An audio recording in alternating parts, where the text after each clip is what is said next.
Good morning, everyone. I hope that this is working. Today, we are going to be doing something a little different. We are going to be doing some digital art.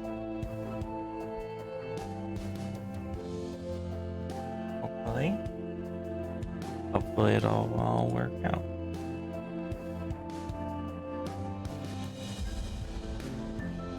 What we're doing here is going to be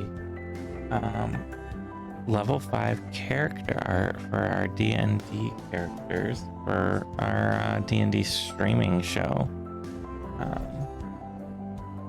We're gonna be I'm working on ulseth today.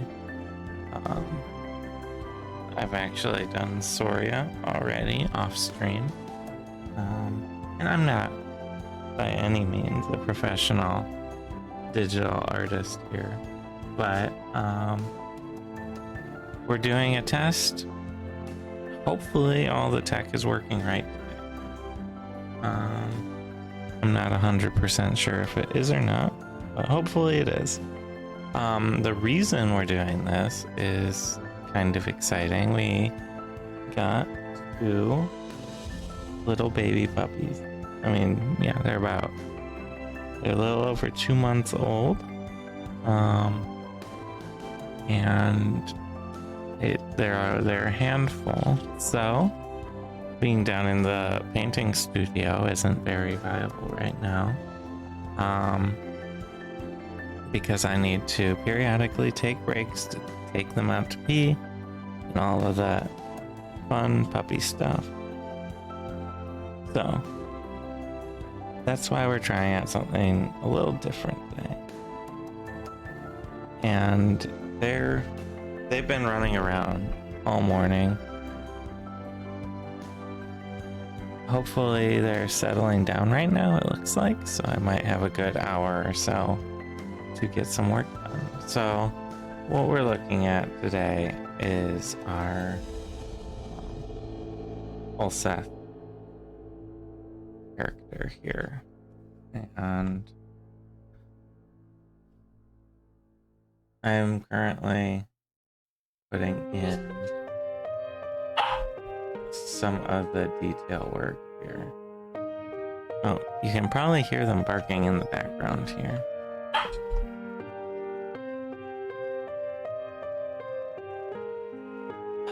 They're a rambunctious pair, but they're really sweet. So I am trying to work on some of the finishing touches here. Basically, I've had all the sketch work done, and I am looking to just get the finished product made.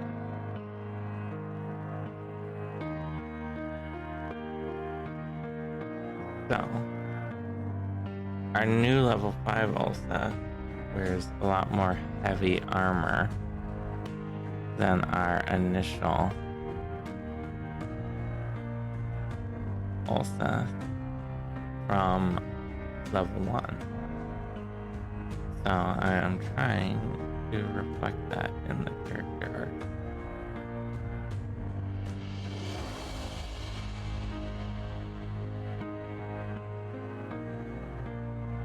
And we're doing a whole lot of sort of a plate mail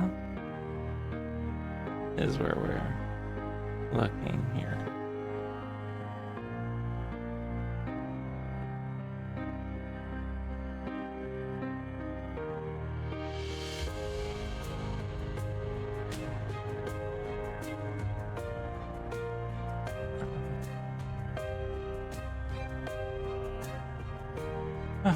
So it's been a very busy couple of days. And we're already at a point where I have to take a dog out to pee, so I'll be right back. You'll probably hear some.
Okay, and we're back. Sorry about that, everyone. Sometimes puppy's gotta go to the bathroom. So, right now, there's nothing super dramatic that I'm gonna be doing in this piece. It's a lot of sort of slow, considerate shading and everything like that. So,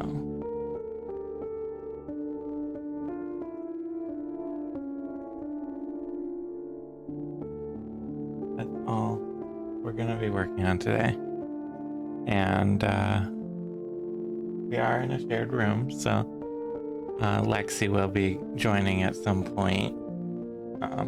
Obviously, we don't have a camera set up here, so.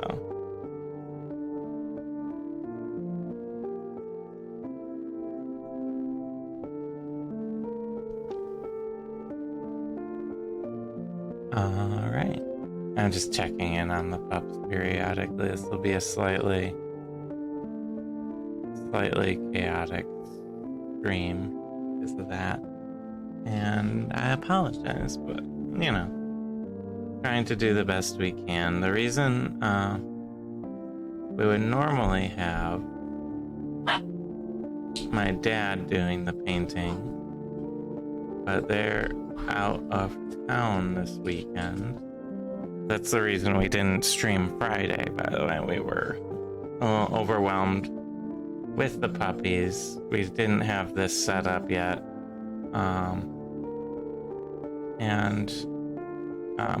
My dad was out of town, so we didn't have anyone who could do some painting. So that is why we didn't stream Friday. But now we had the weekend, got this hopefully set up. Hopefully everyone can hear me and see what I'm doing. And yeah. So I have, it's kind of funny, I have chat open on my phone because I don't have a dual monitor here and everything like that.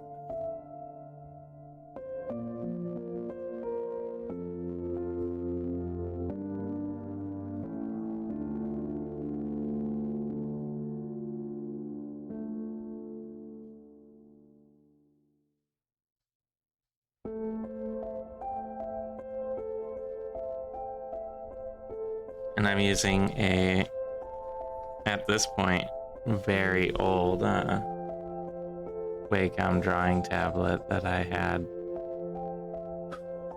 a long time ago, like high school.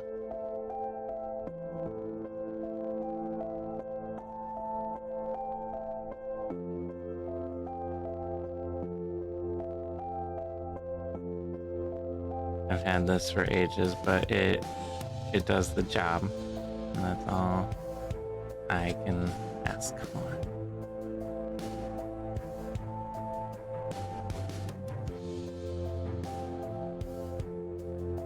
But I'm relearning some of the controls on this thing.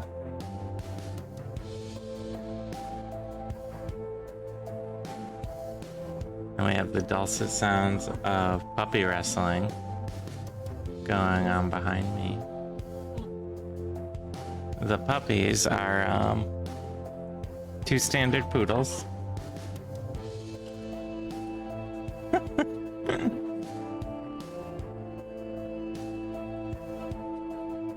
And then they shake it out. The puppies are two standard poodle girls. One is named Rosalie, and one is named Alice. So, because I don't have the same filters that I would normally have, you might be hearing them in the background. That's sort of a extra benefit, I guess, right?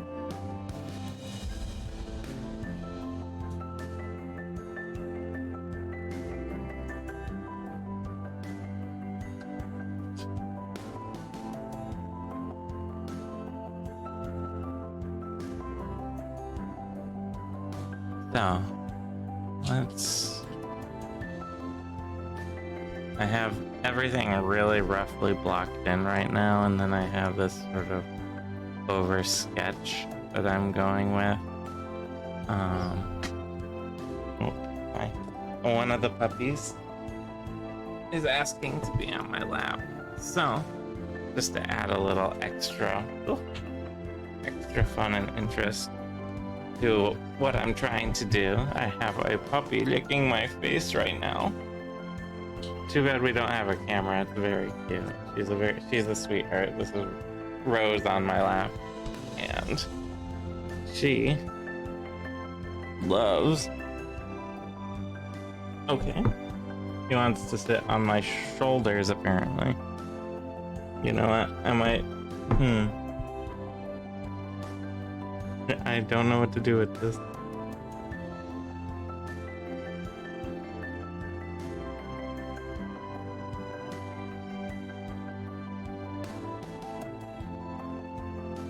I think it might be Rose's turn to go to the bathroom, so I'll be right back, all over.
Alright. Here we go. Here, I'll do a flip for you. Hopefully you can hear it. I flipped a pen. So. What you are hearing but not seeing is the pair of puppies I'm taking care of while streaming at the same time. It's very exciting and also pretty stressful, but you know, the show must go on and all that.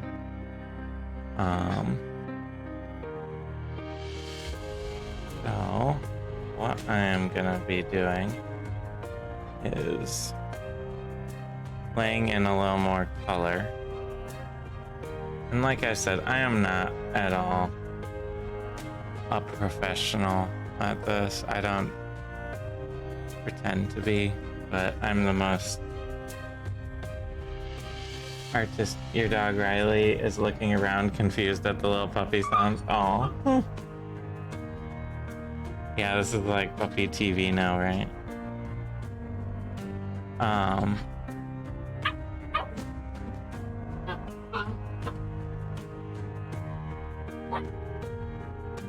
Yeah, they're playing in the background there.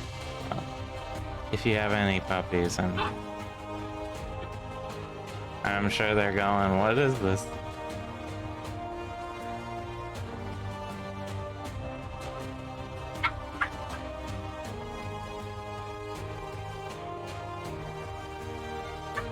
Oh, that's weird. Some of my settings are way off on this old system with this old keyboard or drawing pad that I'm using. Everything's a little different, and it's taking me a little bit to figure out everything.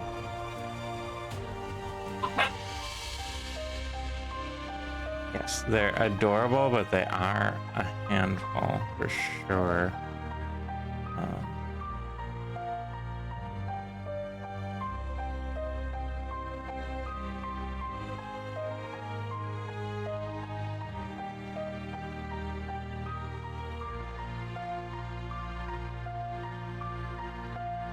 I'm not quite sure why what in my settings is causing the opacity is fine.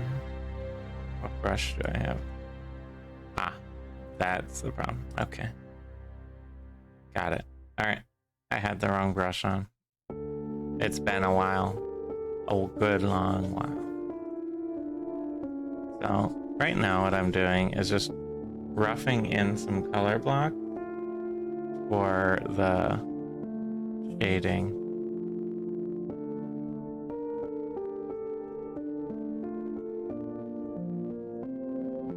On ulseth's armor here.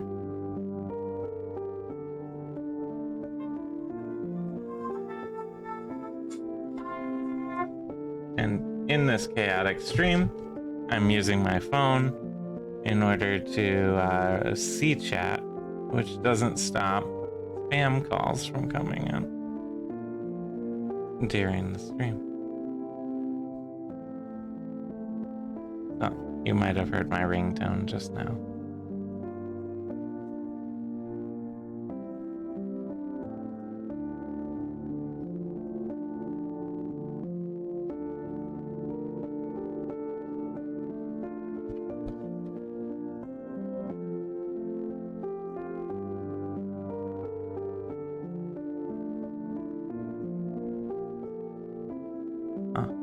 Alright.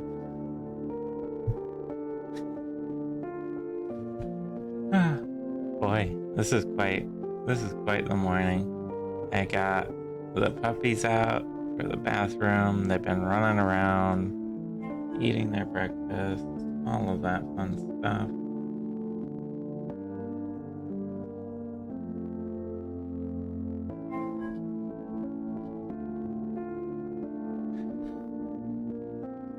I'm just gonna double check something quick. I'll be right back.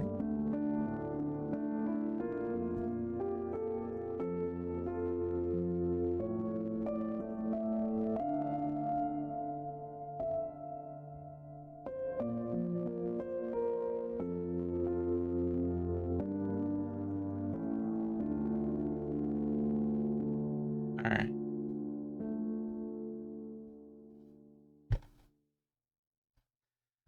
Okay. Super chaotic morning continuing. Now, he has like this gorget. I think it's a French thing. I think it's gorget. Neck armor piece up here that I wanna make sure is delineated from the rest of it. I have both puppies piling up at my feet right now.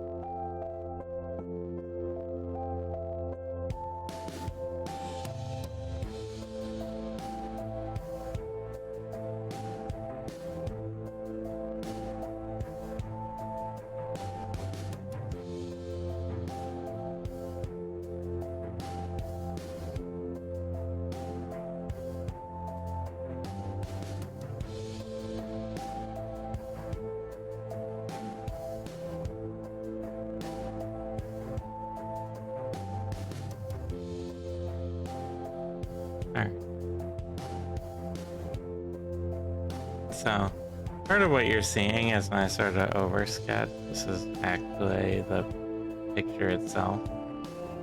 And don't need to hide that layer. So this is sort of what we're looking at in terms of armor. So I'm gonna keep going around and filling in shaded areas here. How did I do this on the other side?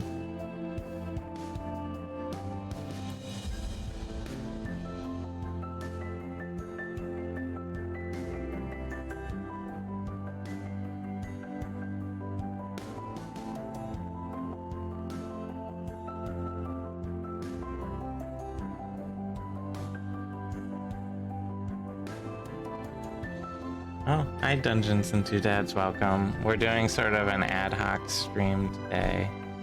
I'm doing level 5 character art for our D&D group. For our D&D stream group. And I'm working on Ulseth right now.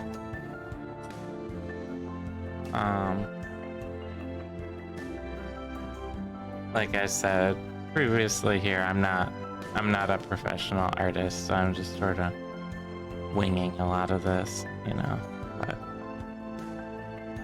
here we are. Good morning. Because we're sort of winging it and taking care of 2 puppies at the same time, I'm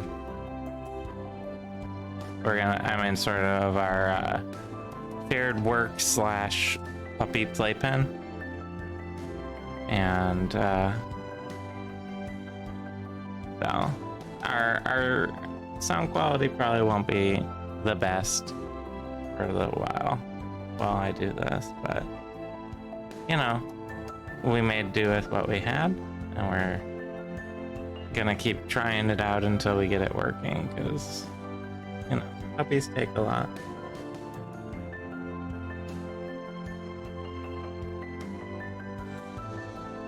As part of that, we don't have a camera either. So I'm just shading in his pauldrons here, and these like multi-layered armor pieces are a little difficult to do right, at least for me.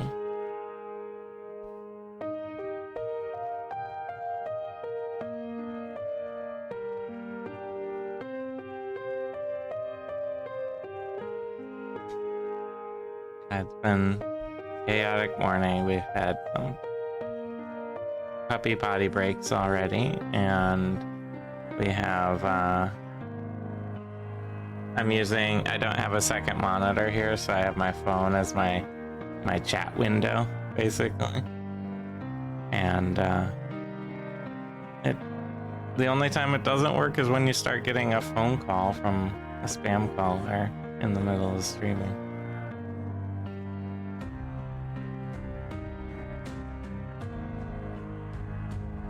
But I think we're getting things figured out on the fly here a little bit.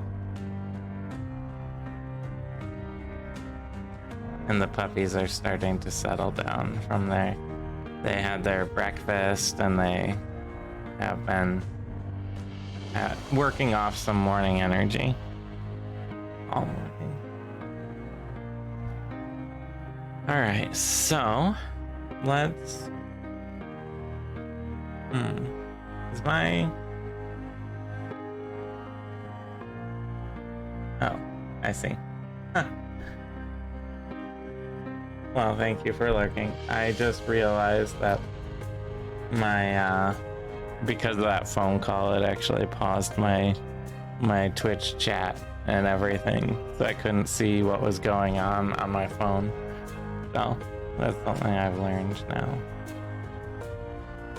Okay, so let's work on this part of Ulseth's armor. Switch over to my mixer brush. And there's just a lot of like, I mean, I guess some might call it tedious, but the slow, considerate back and forth that goes on.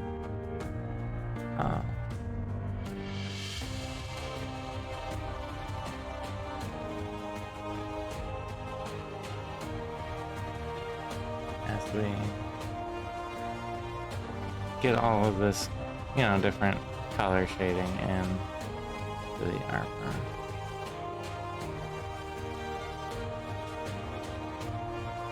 And you can really pull and stretch a lot of this color.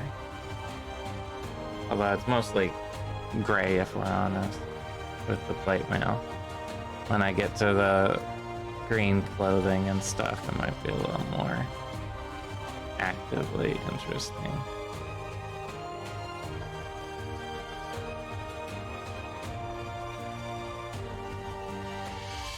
Well, the face will also be a lot of finite work. Because right now I just have a very simple color block face, basically.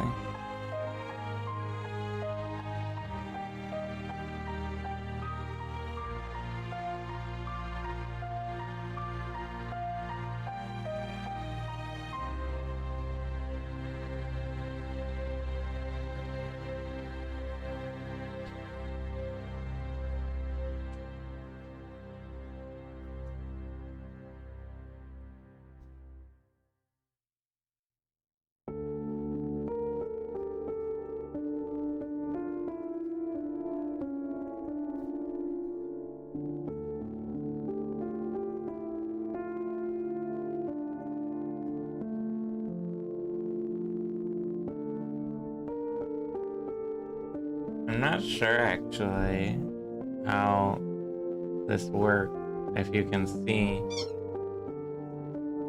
I don't know if you can actually see the cursor. So it's just sort of like paint smudging around on its own, huh?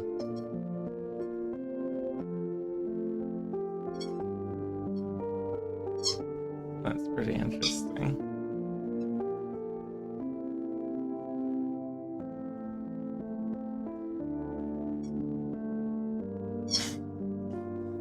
Rose has found a squeaky toy.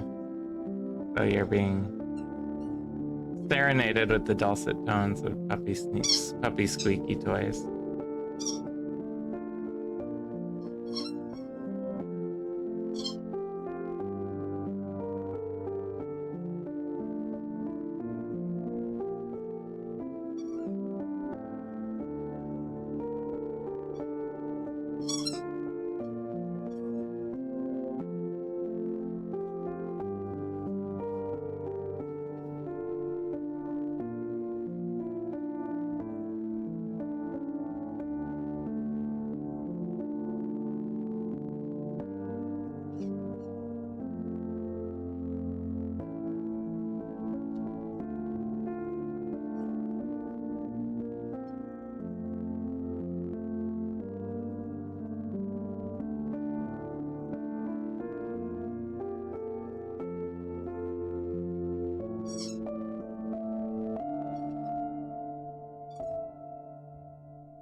Well, I think one of them has fallen asleep, which is good. The other still has some squeaking business to attend to. So I think, I'm not sure if we've hit level 5 in the broadcast show yet. It was very recent that we hit level 5 finally.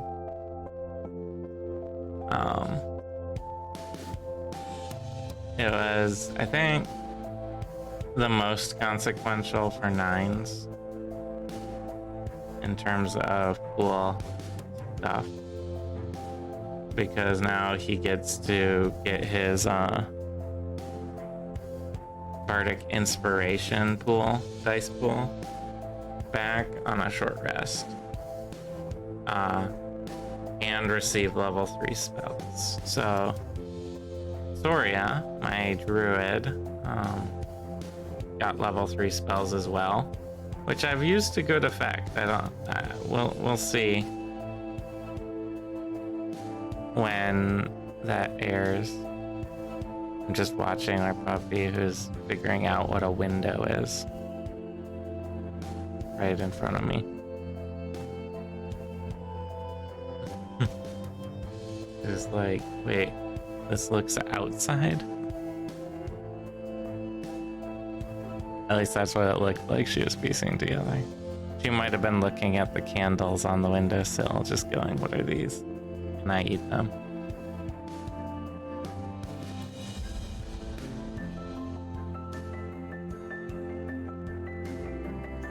Yeah, so our only real big news though is that we have 2 small puppies who are taking a lot of time right now. But they'll grow pretty quick too. So trying to enjoy the time that they're small and bond with them while we can and all that. Although I am looking forward to sleeping through the night again.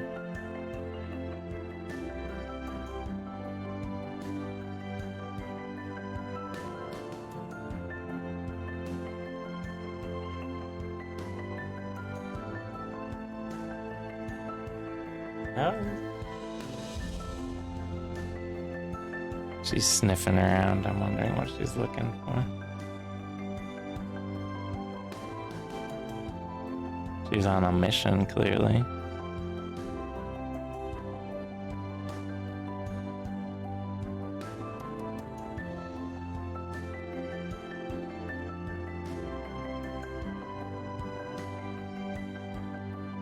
Oh. Maybe it's to eat her sister's foot while she's sleeping. Is the mission.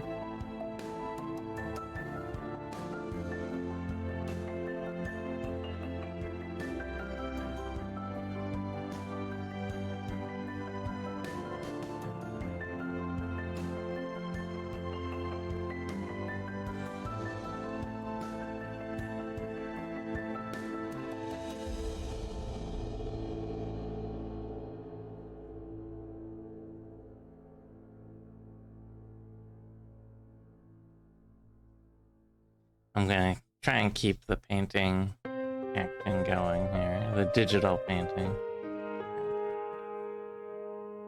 Like I said at the top of the stream, can't really devote myself to 4 hours down in the painting room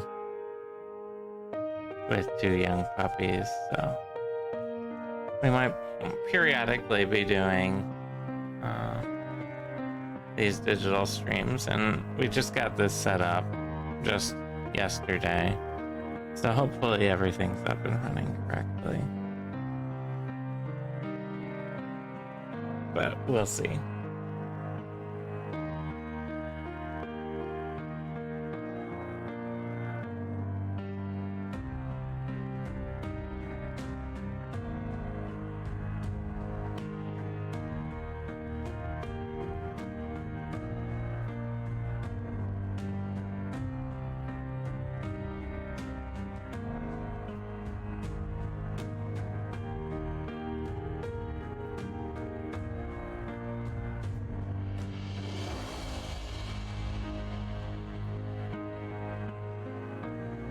As you can see, this is a slow, delicate back and, well, not delicate really, honestly. It's a very slow sort of back and forth process of getting the shading looking pretty good.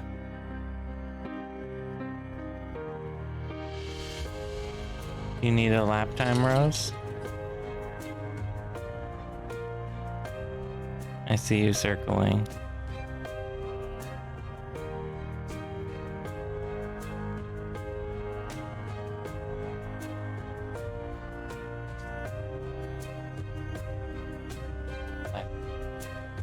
Tried to get up on the chair.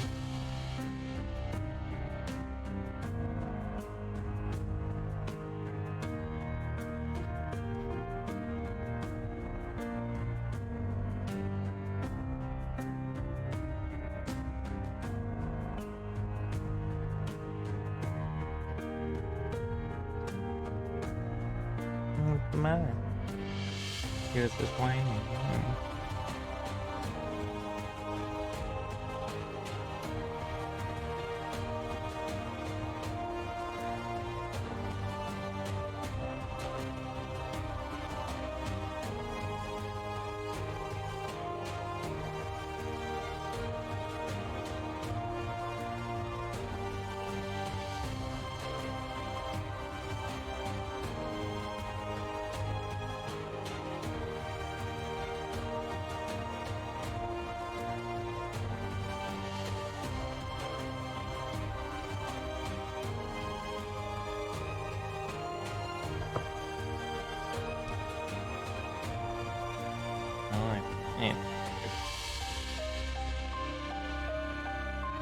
luckily. I don't need both hands.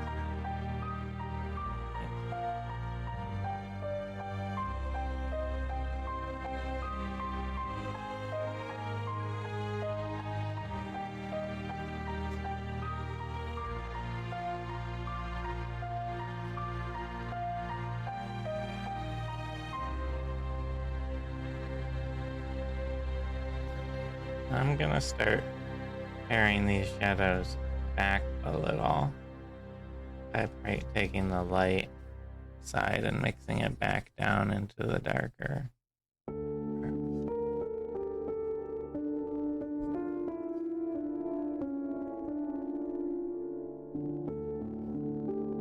And then I think around 11 I might take a very short break to just go grab some coffee. You know, have a liquid breakfast with coffee.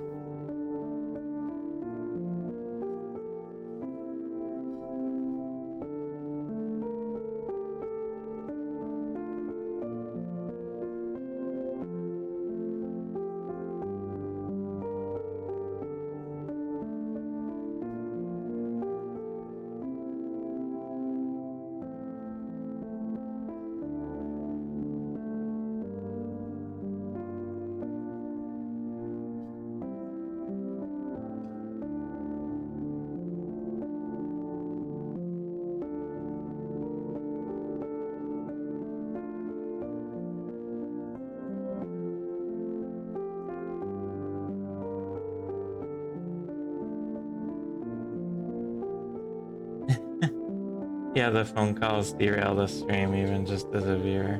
Yeah, did you just get a phone call? I mean, I don't honestly have many people call me. I have a different, I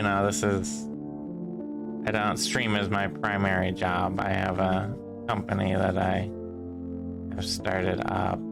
So I have a separate phone for that, but I'm using my private phone for my personal phone to see the chat. Yeah. And talking on chat and then having a phone call pop up can be a little distracting. Well, I hope your mom's doing well and that you had a good chat with her.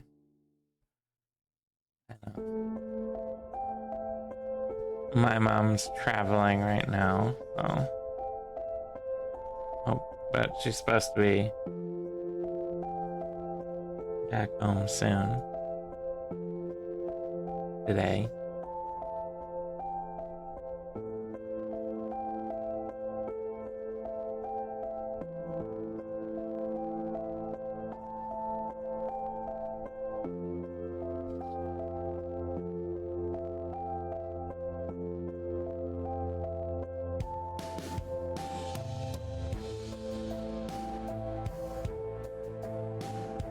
Oh, I think sometimes it's good to sort of back out and take stock of everything.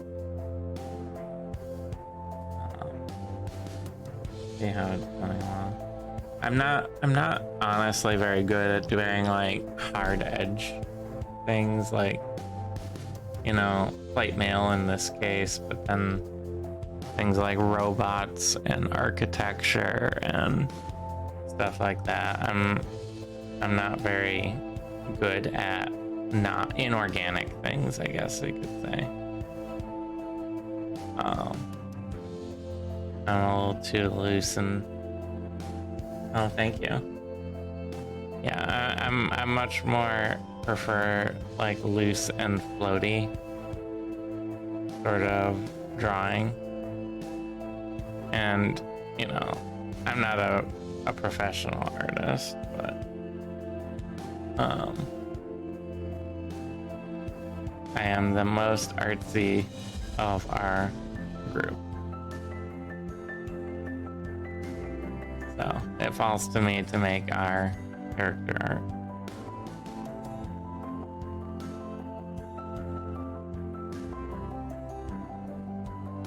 So, getting this pauldron in.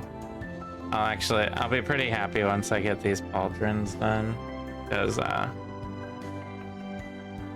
they're probably one of the more complicated parts of this character design, just because the overlapping layers, and then you have to capture that hard edge of the plate mail, at least a little bit.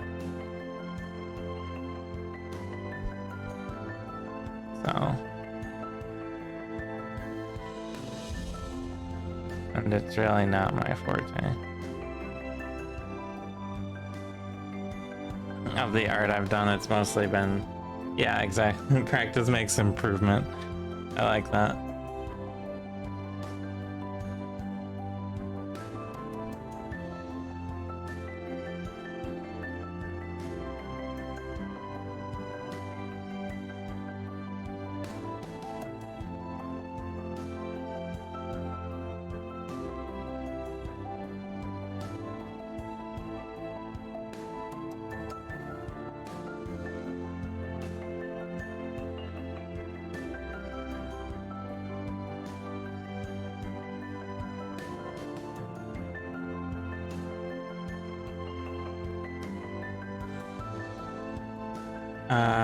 The lights kind of, I'm playing, it's gonna be sort of coming down from the top left. The lights inside my heart, yeah. Sort of the front top left is the plan. So over on his side here, he has his arm out a little in front of him. So that's why they're sort of shading around the breastplate area like that. If I here's my sketch overlay here. Yeah, there it is.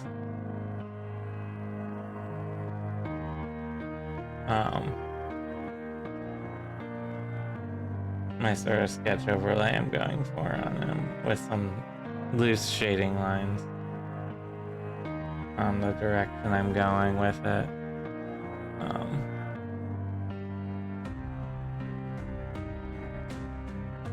So the light's coming like, well, here, let me.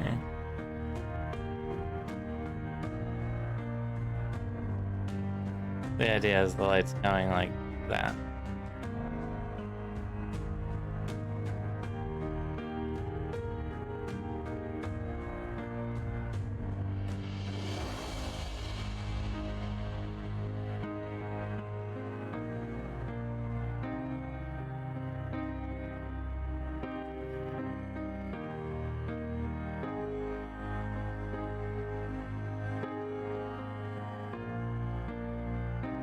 So I wanna, once I get the shadows on this top pauldron here. Oh. Alright, well, thank you for lurking, yeah. Once I get this pauldron in here, I'm gonna be lightening it back up quite a bit. I like to kind of overdo and then parse back in some of this stuff. So it gets I don't know, I feel like it gives me a little more of a range. Yeah. I actually have a cat, a tabaxi god, meowing at me right now. You might be able to hear. He's going, give me my morning pill, I'm an old man. Right?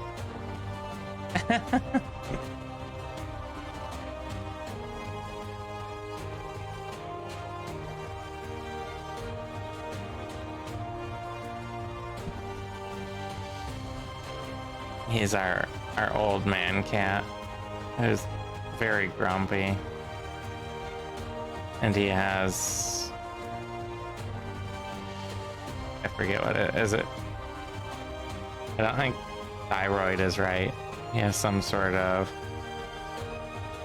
condition that he has to take 2 pills a day for, but it does make him a lot more comfortable, whatever the medication is.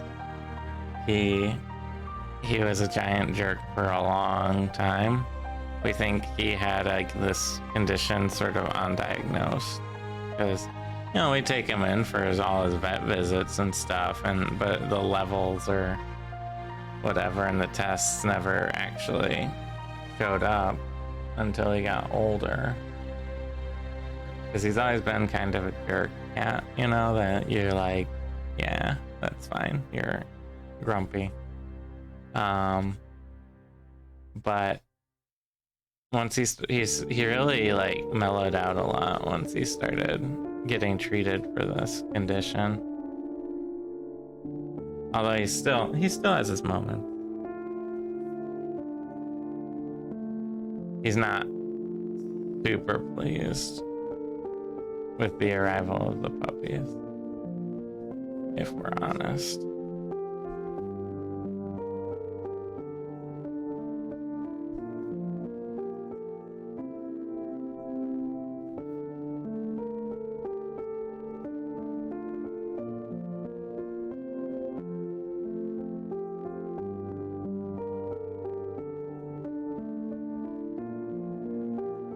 So I'm gonna start sort of going back over with the lighter gray here. And, you know, plate mail armor, unless you put like filigrees and stuff all over it. And Ulseth got this armor from a military armory. So it's not gonna be like the most ornate thing in the world.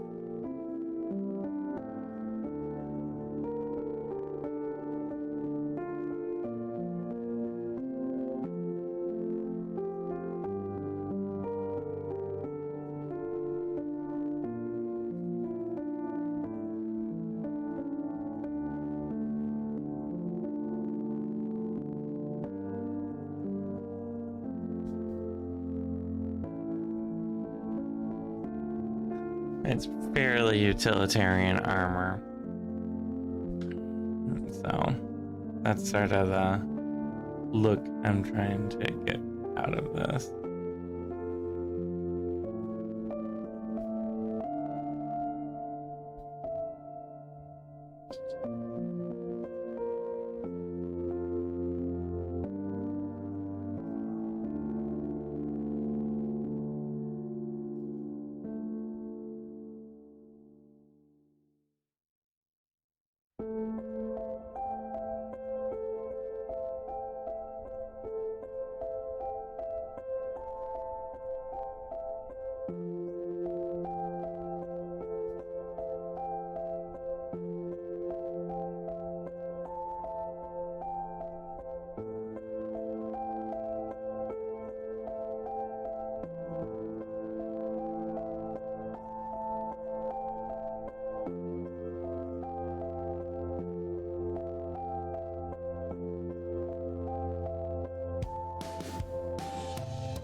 Getting these plates to look right is gonna be the trick.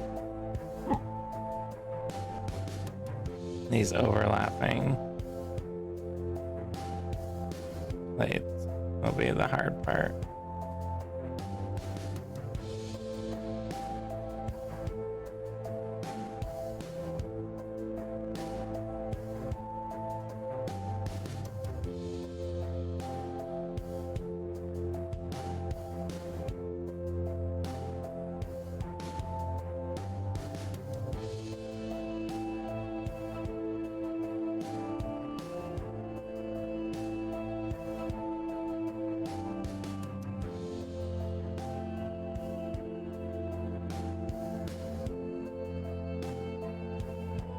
But yeah, I wonder, I might be able to pull up. I don't know how much this will like throw off everything.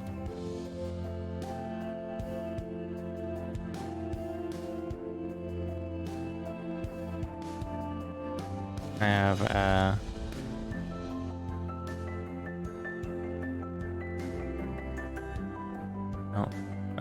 sketch.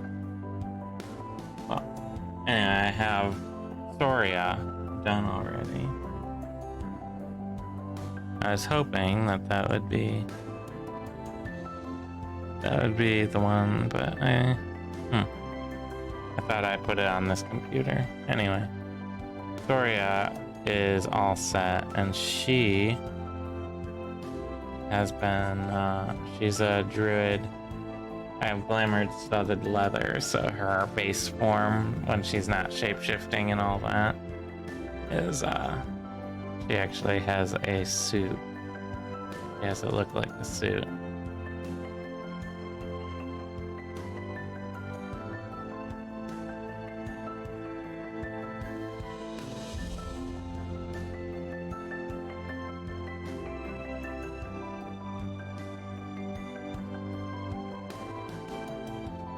And this is unusual for me. I usually draw on a tablet-y sort of device, right? And I'm used to just like spreading out all over the floor, laying down and stuff like that. That's how I usually draw, actually. But I'm like at a desk in a chair with like proper posture today. Very unusual.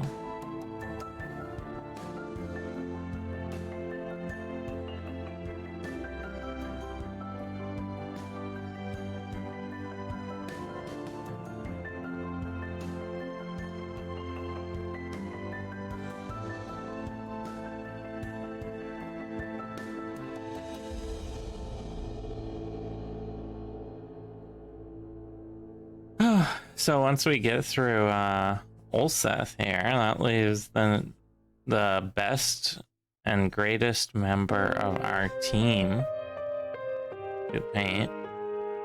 The one and only Sevens.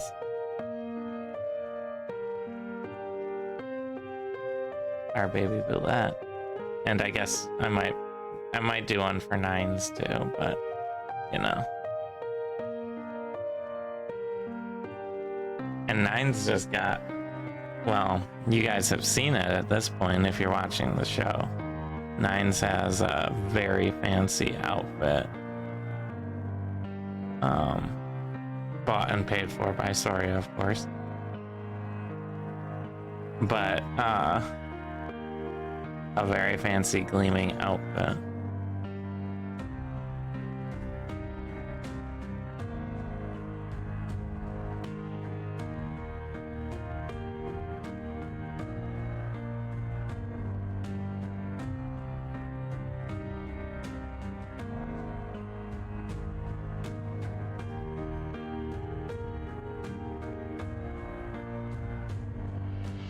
That when I draw Nines, I'm probably gonna need to go back and get the description of.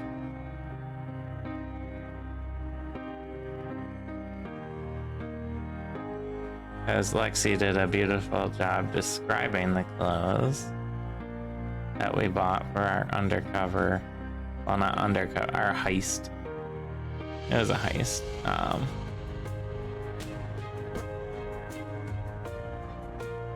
So I need to actually go hear what the description was of all that, or of all the clothes.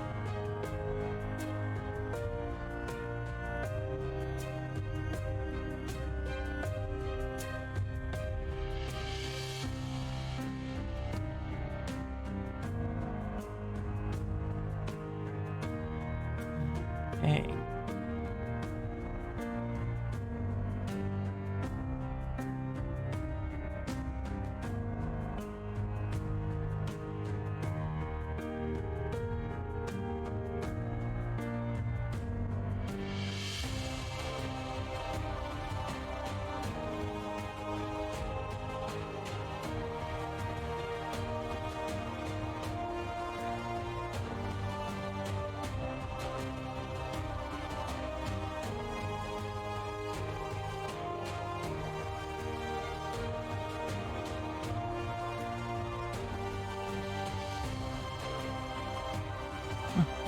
And I try and be a little more talkative. Sorry, everyone. I did not really sleep last night because, you know, puppies. I'm pretty tired. Tired, Nichole.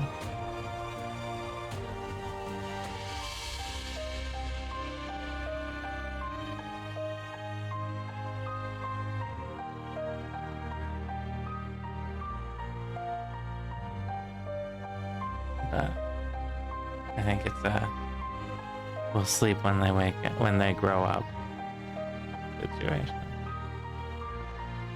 No. I know they're nowhere near as difficult as having like a human child, but you know, I have not had a human child, so just puppy child.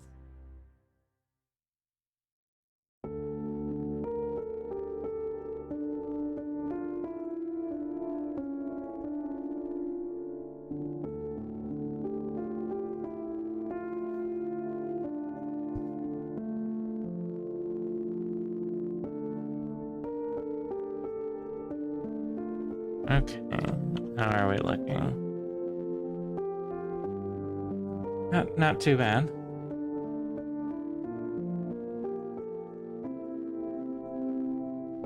I need to hop over here and sort of break up this shadowy bit here. This is mostly a delineation for the hands and the armor.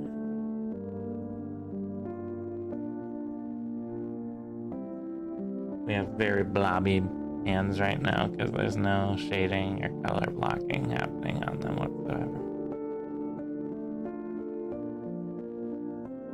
I'm mostly going to be shading down from the light to the dark to minimize the actual shadow here. Oh, thank you. I've been given coffee by a beautiful coffee princess.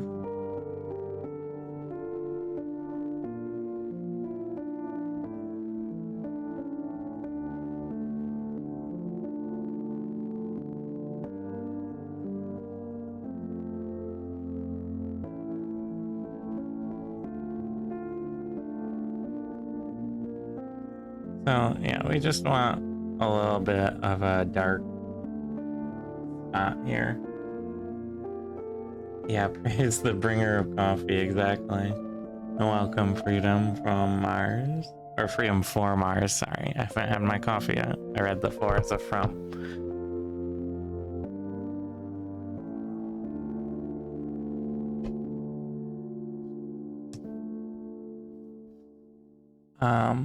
Yeah. So I'm just I just want like a tiny little delineation of darker gray here to sort of create a visual pop from where the hands are gonna be on this character. Okay. So I feel like this is coming along pretty well on the armor here. My goal is to get all the plate mail done and then move on to like maybe some of the skin or armor. Oh, thank you. Yeah, I'm not like I'm not a professional artist. I've taken a couple classes in like traditional art. I've never done a digital art class, so I kind of just figure things out as I go. So, you know, I don't necessarily know what I'm doing.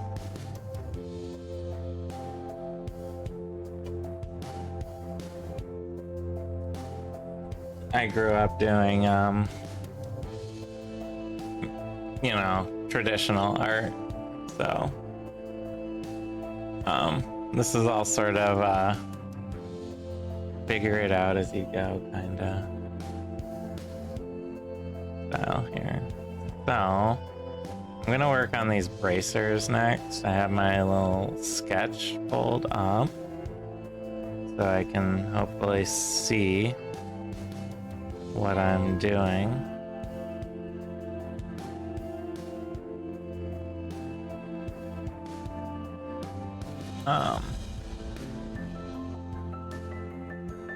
Block in some colors here.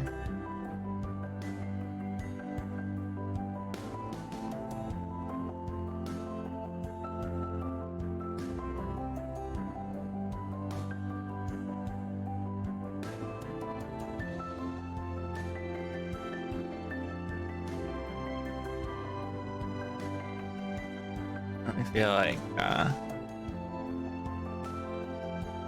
Freedom from Mars sounds like a good prompt for like a sci-fi game or story.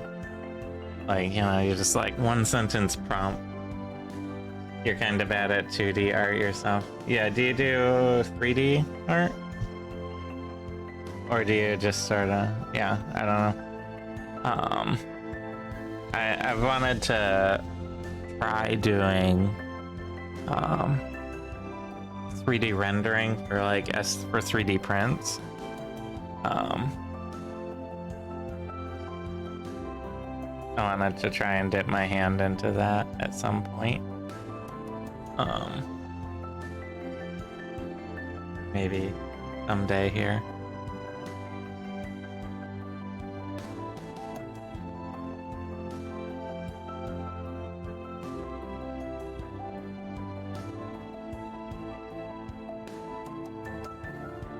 But I really like working in like physical art, like graphite, charcoal, things like that. I've never been the best at either digital or color, like painting. You know, just not the most practiced at it.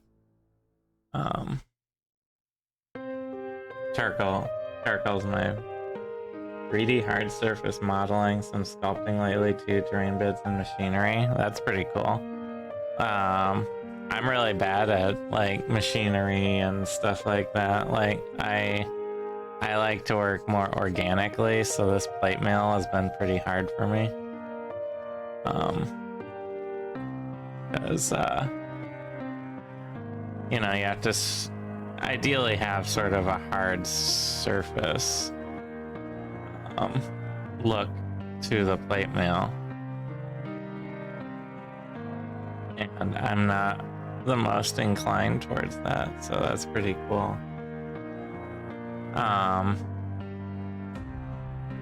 What if you don't mind me asking, what program you use for your 3D modeling?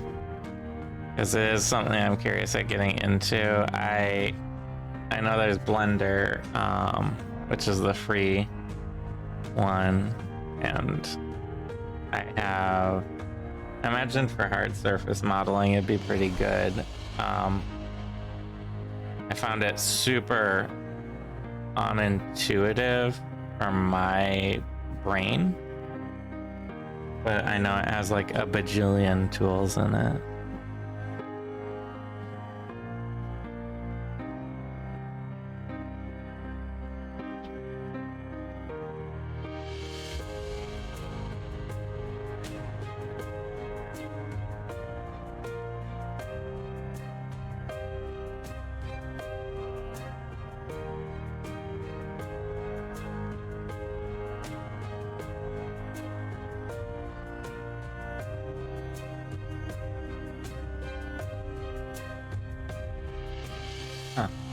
You know what? I just realized that I'm actually streaming in the Dungeons and Dragons category, aren't I? That's kind of funny. This is part of trying a new setup. You've been using Blender for 20 years now. Yeah, I downloaded it and I was like, I want to get into 3D art, and Blender's free, you know, and the only thing I'd ever really worked in before was some like basic sort of AutoCAD style programs making really simple things, and I was just like, oh my god, what is going on? And then I would look up guides, and I don't know, the YouTube channels were always like, well, if you want to do that, all you have to do is click Control X Pi Z 3 4. Like, how did you not know that? It felt like.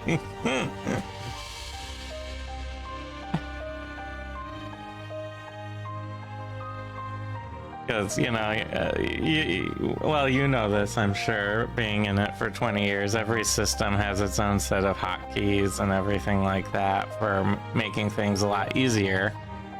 But when you're brand new to it, you don't know any of those hotkeys. And a lot of the, I don't know, my initial dip into like finding out help about how to do something, people were like, well, it's really obvious. You just hit these 3 buttons. And I was like, oh, okay.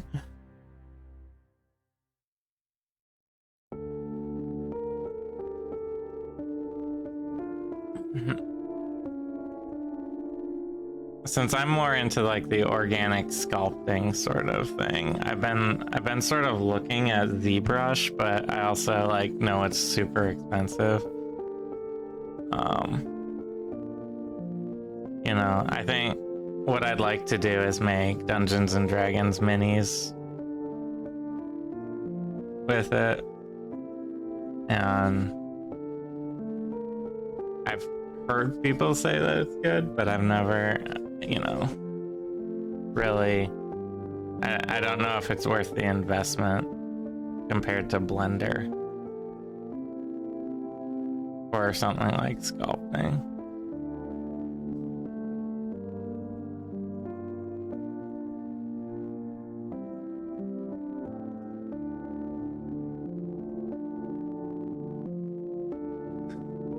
Because if I'm honest, what I really want to do is just make them out of clay and use a 3D scanner, which is also really expensive, to generate the thing. Like that's where my heart is. But that has all sorts of extra problems with it.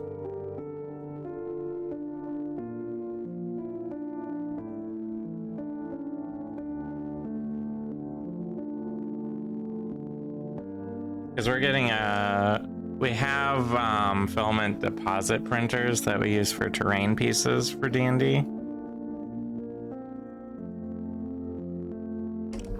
But but we're getting in the next month or two a new resin printer, because we usually paint miniatures. And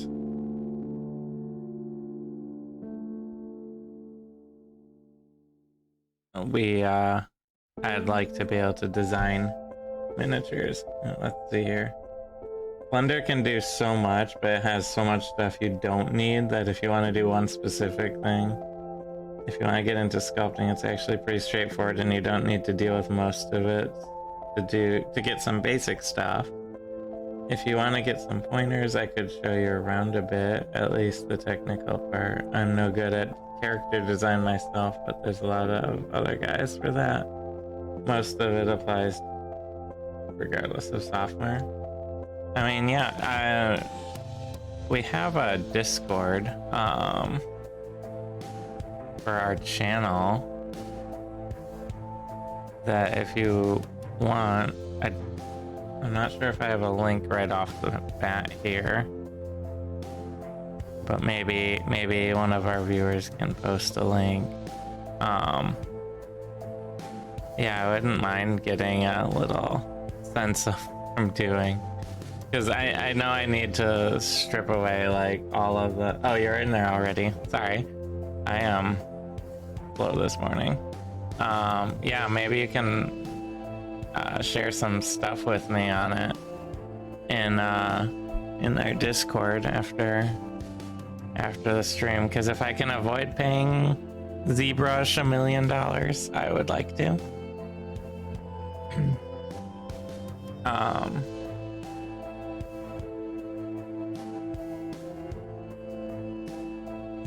But I know you have in Blender, like, there's like all sorts of things for like digital image rendering and stuff like that, and it's hard for me to find the right tools buried in all of that.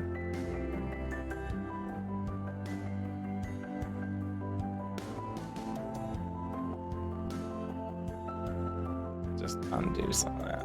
Alright, so that vamp brace is looking okay. So let's move over to this guy.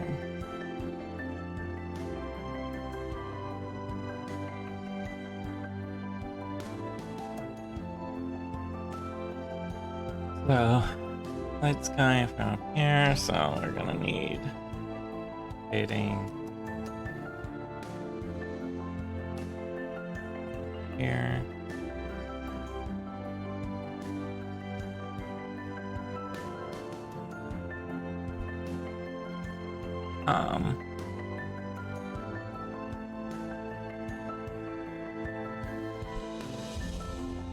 I remember I was trying to figure out. I think the thing that I was having trouble with the most is I want, like, what I want is a digital blob of clay that I can mold, and it doesn't really work that way necessarily. And I don't know. Good morning, G Jadish. I don't know if there is a way to do this, but like, the thing that was really annoying me when I was trying to do it in Blender was that, there's not, it's basically like if you have like a sphere, it's not a filled sphere, it's just like a layer around an empty, like a wrapped layer. So if I wanted to like cut away at it, it wouldn't work because there was nothing underneath.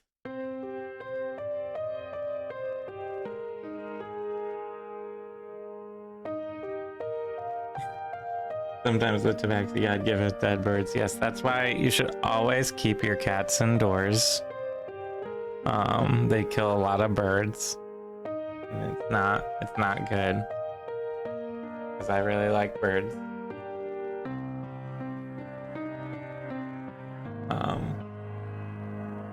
It's a little PSA.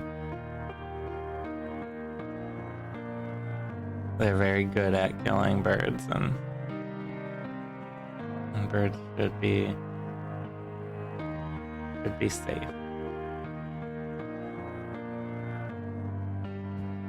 Alright, let's see.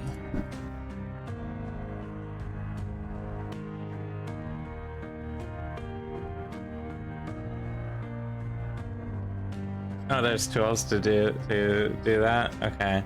Yeah, because that's like, for me, coming from a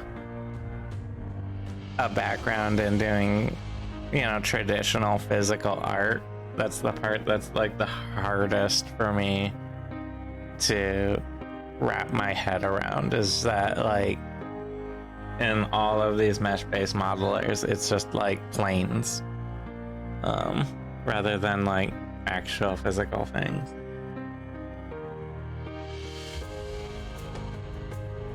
And I think I'm also like, I'm also kind of like so used to the instant, like you with the physical traditional media, you can just be like, I want this piece of paper to be smaller, so I cut it. Or I want this to be, like, I want this color, so I just put the paint there that I want. Whereas with digital media, and digital media has so many advantages, in so many areas over physical, but you're just like, I don't know, I want like that. It's almost like an instant gratification that comes from traditional art, traditional media.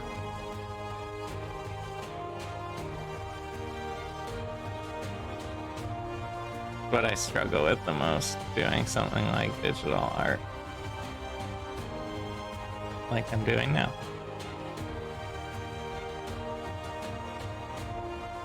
But then the range of tools and stuff are just like humongous, and like all the various effects you can do, they're just so powerful that it's hard to step away from that.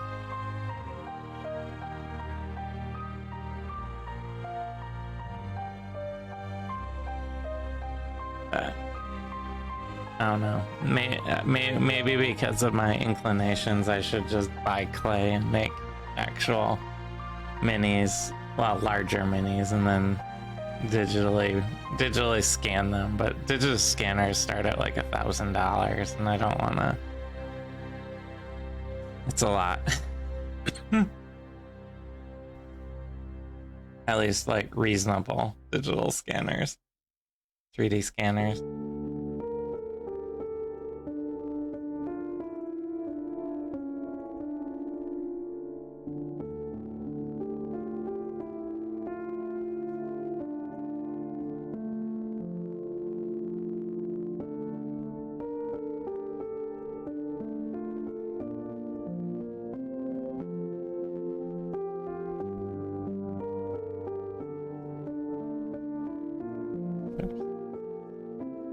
And then being able to do undo button is really nice, which is really funny.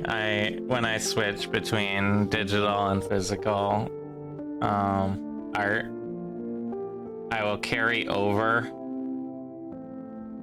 just like habits from doing one to the other. So when I'm drawing, like if I'm drawing on a piece of paper, I'll catch myself trying to do an undo button on the paper if I do something I didn't want. But then in the reverse, yeah, exactly. Even the ones starting at 1K aren't suited for scanning miniatures. The resolution's just not there for consumer. I know, and that breaks my heart, because I'd love to do, actually like make them, because that's what works best for my brain. But then getting them into a digital format for printing is that's where it falls apart. Because yeah, you're right, that resolution is the huge issue, especially for miniatures.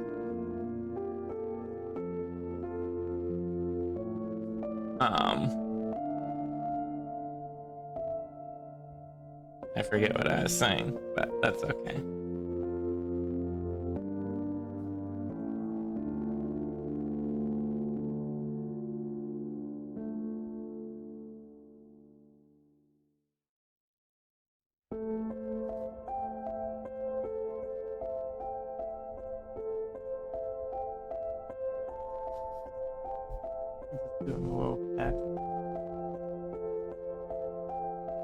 Man, cats and dogs and stuff. You wonder, how are you sleeping in that position?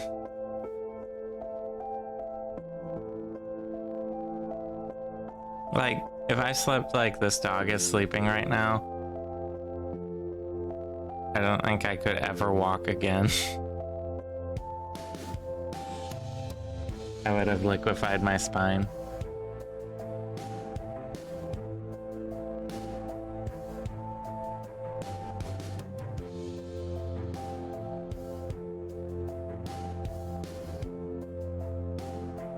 Good morning, frequent flyer mom.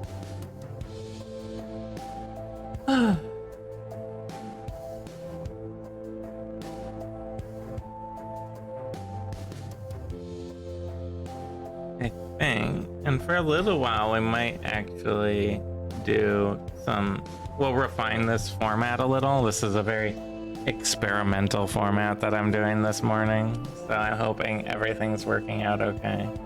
But, experimental for us. But, until we get our 3D printer here, I'd rather print our own minis for painting. So,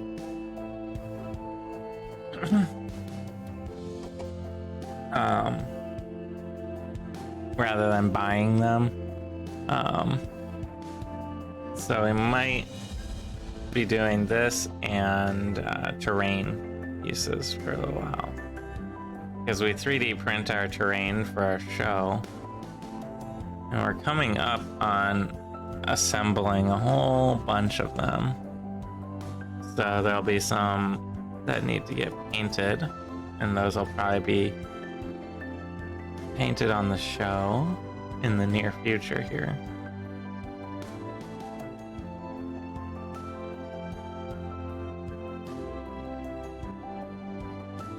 Okay.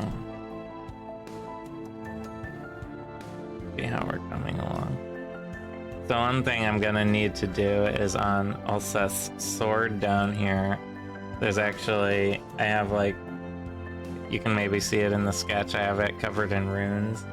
Because it's a flaming longsword, and I'll be putting some flames on it and everything like that.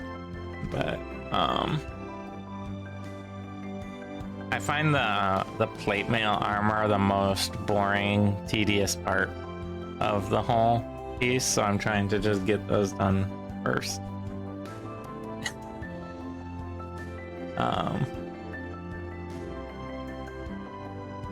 So we got some van braces. I'm gonna get the bottom of the breastplate here,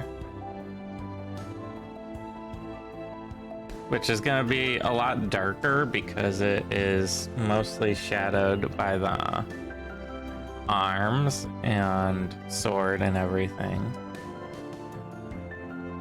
So just start applying some of that dark in.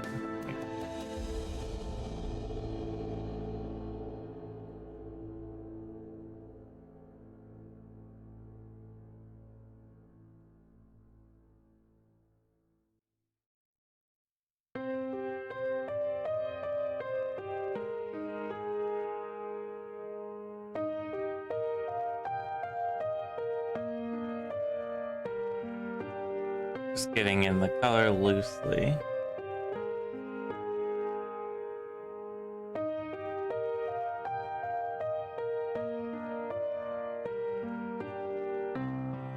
But yeah, Freedom from Mars, even if you just have like, because there's like a million YouTube videos on like how to do this in Blender. If you have like some good resources, some guides on like how to start sculpting in Blender, I would love to see that. Oh, our good Tabaxi God wants to come in.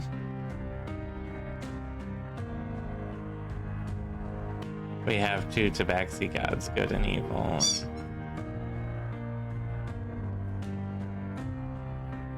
He's been a little lonely because we've been taking care of the puppies all week. So he deserves a little love.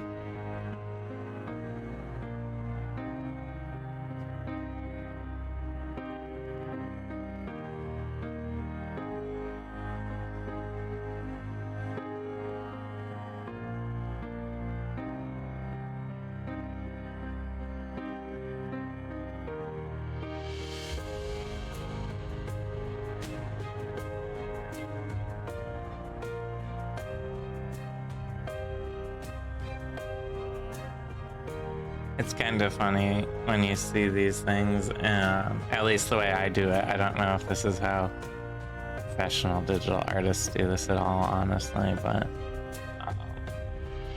it's funny seeing the like just locked in colors before they're done.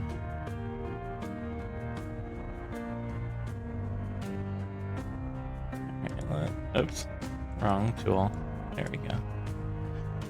Okay, let's get some of this.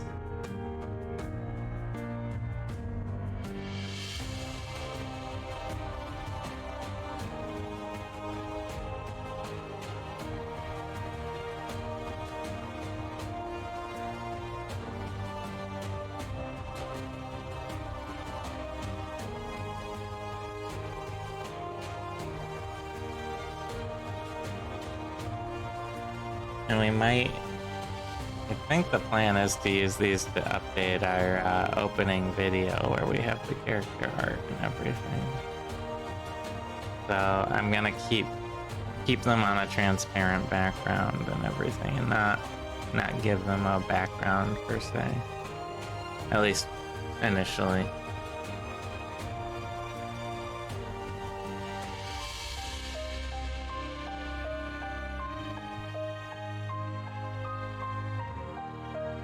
The one thing I do like about all this color mixing, you'd have to look around. Most of the tutorials you look up nowadays are on the technical side and haven't looked in. Oh yeah, that would be fantastic, because it's hard to wade through the sea of tutorials.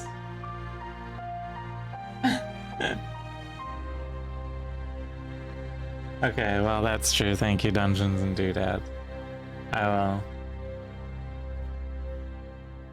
I'll take that.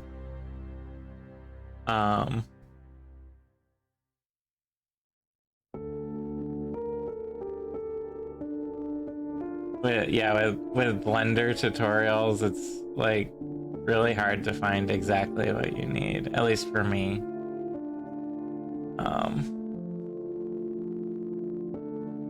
As someone who's like coming in with basically no knowledge or training in it.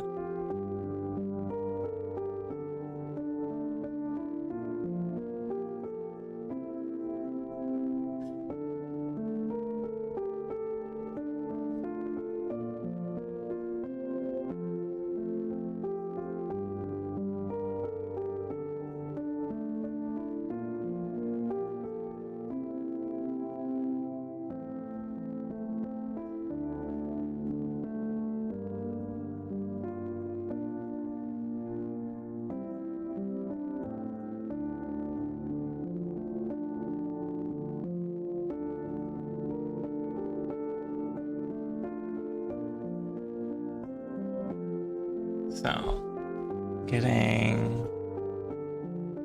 working the light back up through here.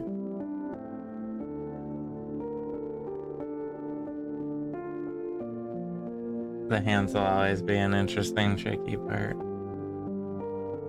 when I get there. I at least gave myself a reasonable sketch for where the fingers are.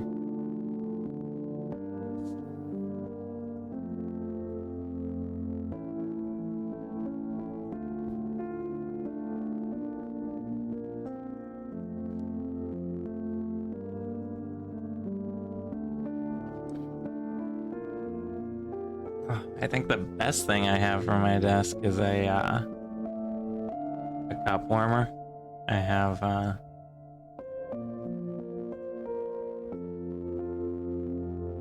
really don't like cold coffee, and I always get distracted because I have a very easily distracted brain,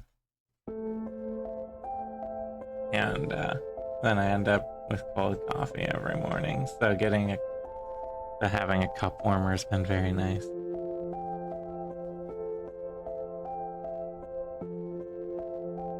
Let's see. My main concern here is making sure the vambrace, the little wrist guard thingy, looks separate enough from the lower armor. Because when you're dealing with all this gray on gray, it can get a little much.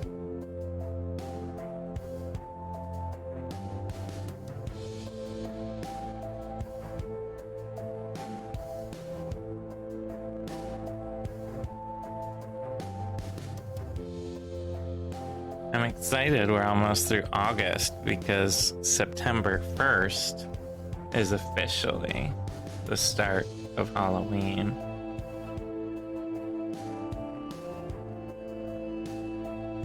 I think most people know this, but Halloween starts September 1st and goes until Thanksgiving. American Thanksgiving. I don't know if everyone watching's from America here, but in America, we have Thanksgiving in November. So that's when Halloween runs. And then after that, you jump straight into Christmas, which goes until like March or something.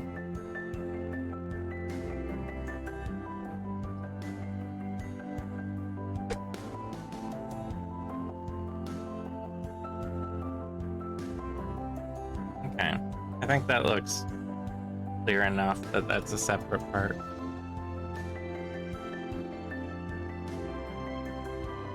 I always find it valuable when you're honed in on a very small area to take a step back and make sure you're on track still.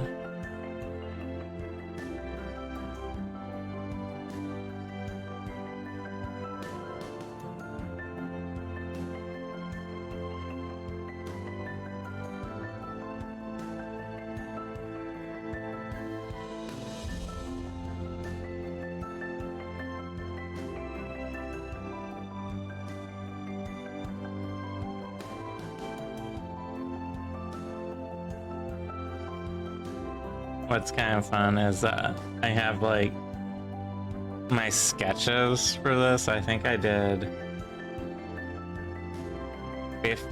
15 separate sketches to get to the point that I actually wanted. I wonder, let me pull out here. So like, I was like, oh, I have all their opacities like set super low. But like, you know, these are actually, oh yeah, I was working on some nines ideas earlier on, so there weren't quite that many sketches. Where did I start ulsething? Yeah, here we go. So, like at first I was looking at like doing an ulseth side profile with this sword. And then I think I quickly moved away from that to more of a central pose.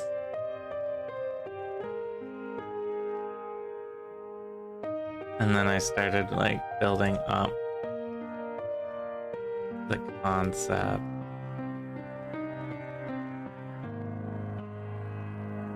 Sort of a cartoony version here. You know. Threw on some armor ideas.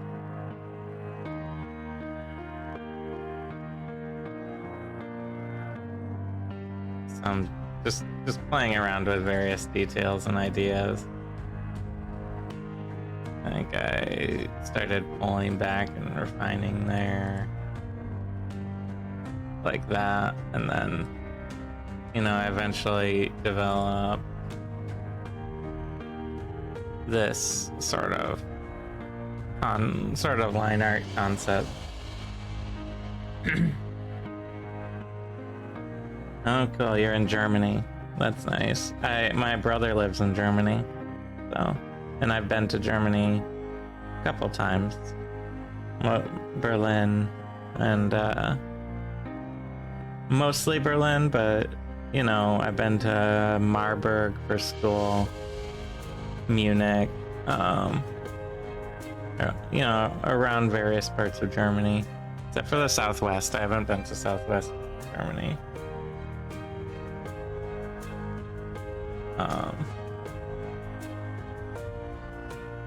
But no, Germany's a great.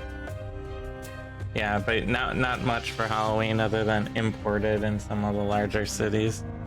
Yeah, I think Halloween's originally a Irish thing. And then, you know, as we do in America, we take other cultures' things and capitalize it. Make it like capitalist.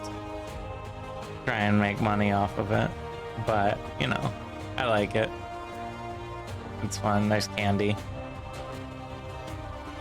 Oh, yeah, Irish Celtic. Yeah. There's some pretty cool traditions out of there. I like all the Tuatha De Danann, I think, is the pronunciation.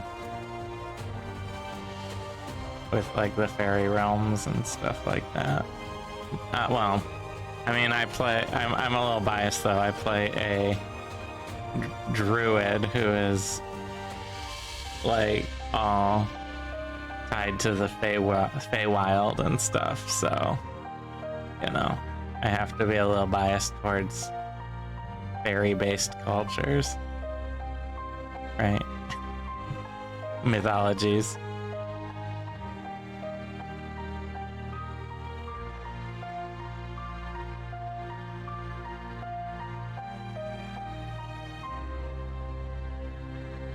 But yeah, so September is Halloween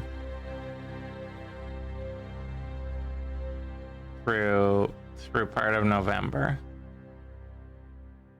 And then Christmas runs from like mid-November to whenever, sometime in the spring. I like to extend out my holidays as long as possible. So I'm very excited. The weather's starting to get cooler. I was born in fall. I'm an October birthday, so I'm very biased towards fall as a season. Although winter's pretty big in my popular. I really like winter as well.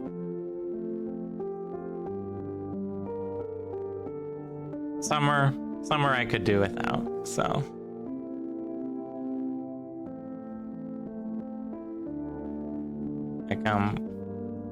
I come from like cold weather. I like is where, you know, that's sort of my thing.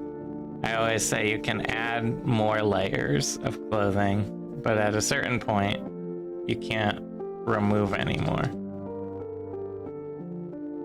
So it's easier for me to deal with cold than hot.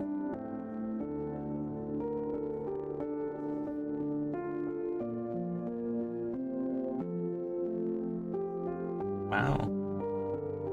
Did you go over the gate? Our cat came in. We have a puppy gate up. But I think he jumped over. That's very impressive.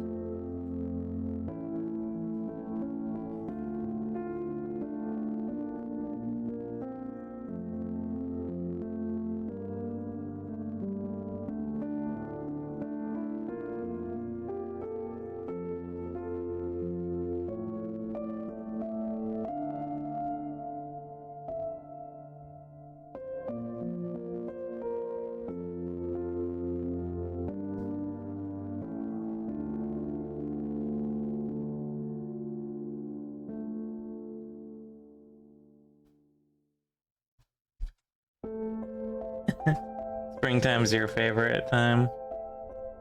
When everything comes alive again and the weather is going nuts. Yeah, it is. The weather is all over the place in spring.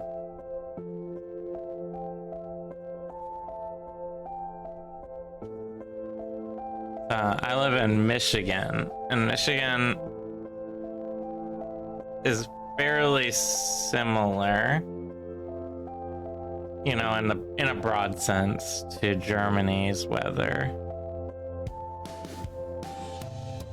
So I think we might get a little more humid here in the summer, but it's sort of on the same latitude. Um,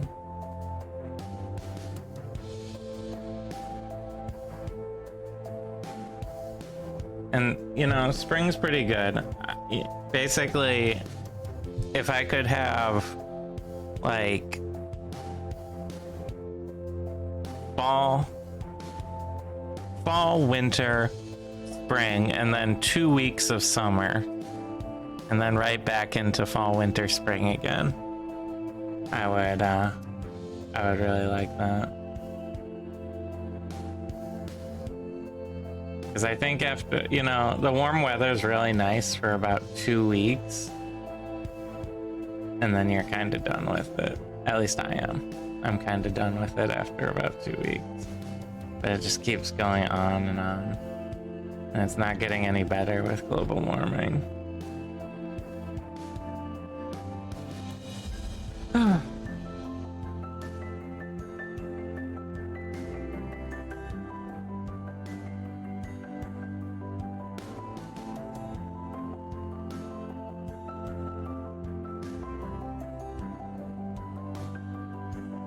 So, I've gotten the upper chest piece done. The only part of the plate mail I have left to do are the parts over the legs.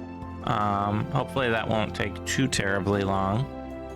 And yeah, I might do some refining here and there. But it's about noon, so I'm gonna take a short break, stretch, get some water, all of that good stuff. And I'll be back shortly. All right. Let's see. Getting all these systems working there.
Okay.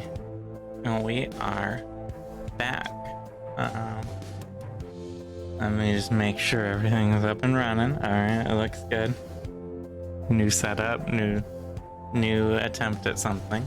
So it is a little cautious.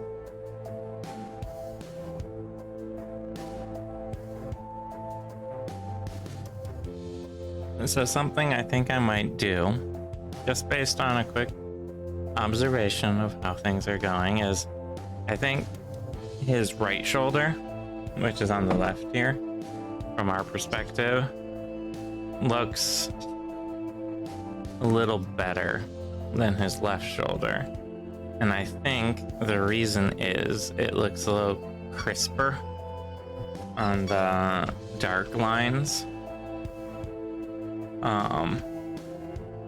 under the plates. So what I'm gonna do is get that over. I'm just gonna do a little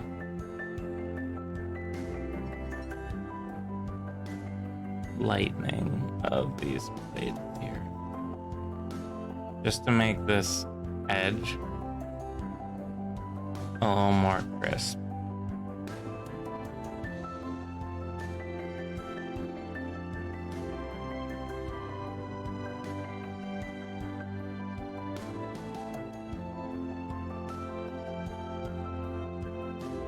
And you might be hearing some squeaking in the background and stuff like that. It's because the puppies woke up while I was on break, which was pretty good timing because, you know, it's always good to take out a little puppy, use the bathroom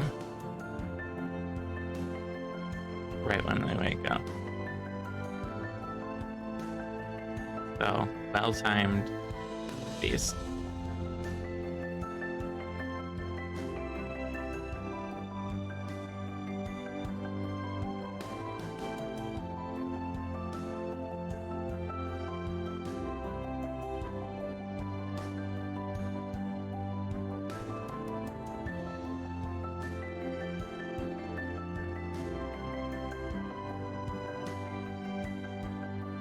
So I'm just gonna clean up this pauldron and then we're gonna work on the leg armor on ulseth here.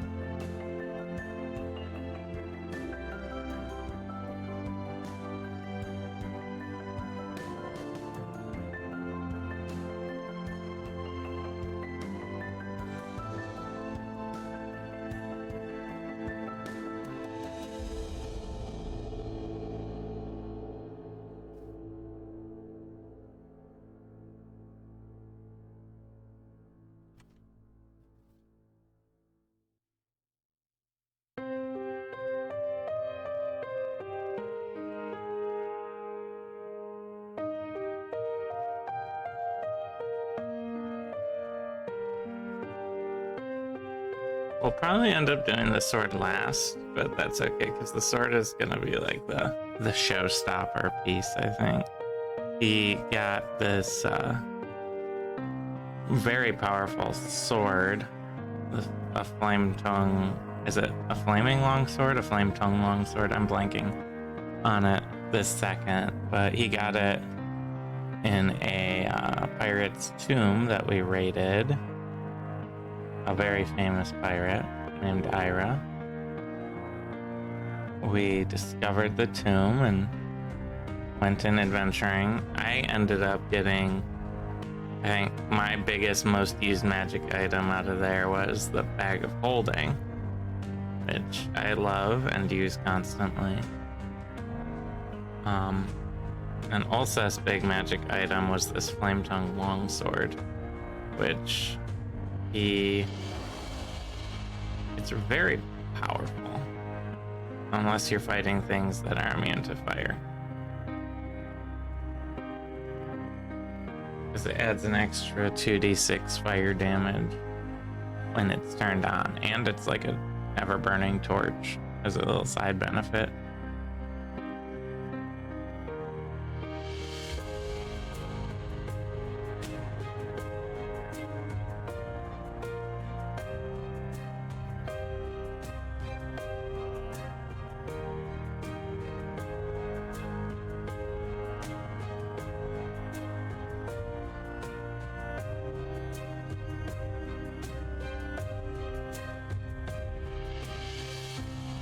All right. Yeah, that's looking a little more the samey. Like, you want the armor to match. And that's feeling a little better.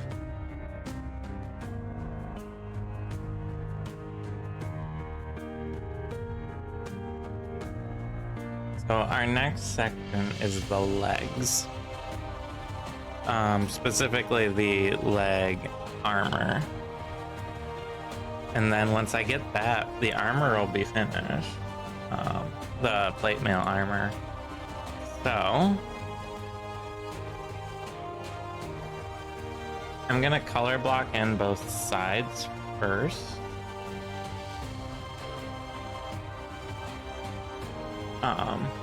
And just try and be careful where two colors meet.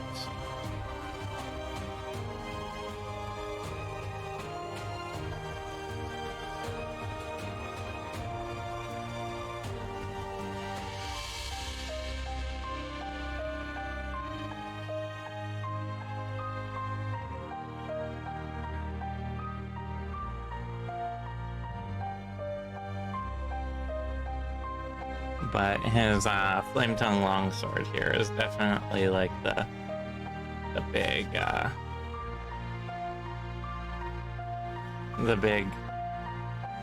cool magic item being featured.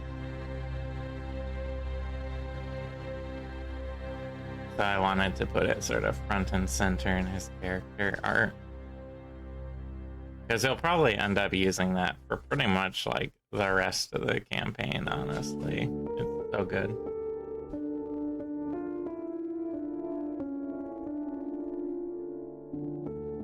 And in 5th edition, magic items go a long way. Unlike 3rd edition / Pathfinder, where you're expected to sort of keep scaling up your magic items with your level. At least 1st edition Pathfinder. I haven't actually gotten a chance to dig into Pathfinder 2nd edition yet, but I hear it's very good.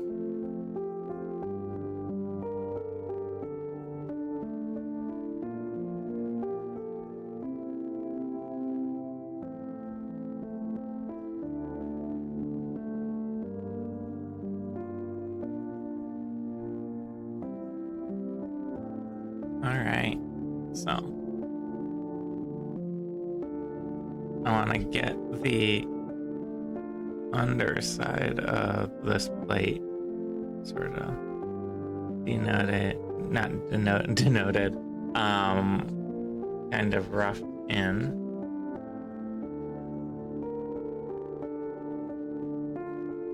And then this, basically, up until the arch of the thigh here, it's gonna be on the darker side, and then the left side needs more fire. There will be fire. I'm actually gonna do the fire as a separate layer, I think, so I can do some effects on it and stuff. Actually make use of the fact that I'm in a digital medium.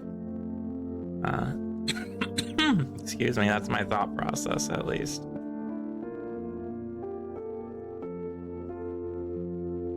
So the fire will probably actually be the very last part I do on ulseth.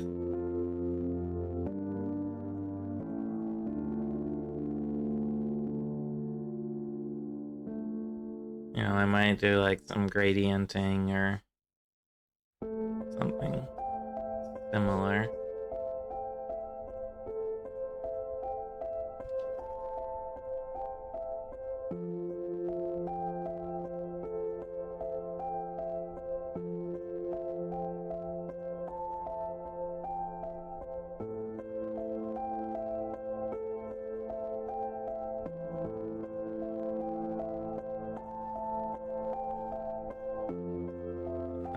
I just want a little shading along there. Alright. So that's that side, sort of rough color blocking, where I'm gonna be blending.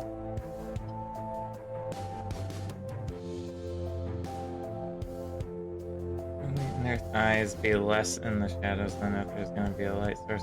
Well, yeah, that's a good point. I have to consider. I hadn't thought about, like, so the fire. Let me. The fire is coming off the end of the sword down here. Let me pull the opacity up.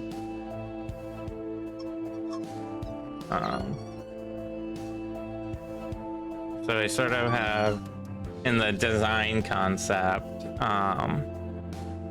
we have these sort of flames coming off of the sword down here. So I should consider how those swords are going to be illuminating him. So, that's an interesting quandary. Good pointing that out. Maybe what I'll do is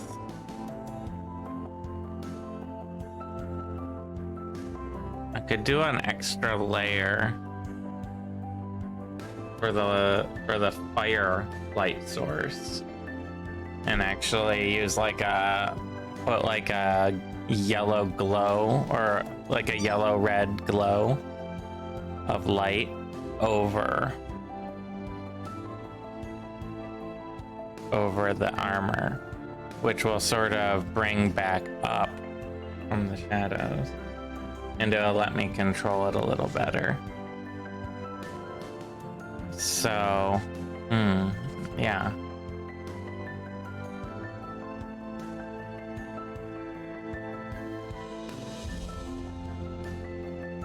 I'm just thinking through how this will work.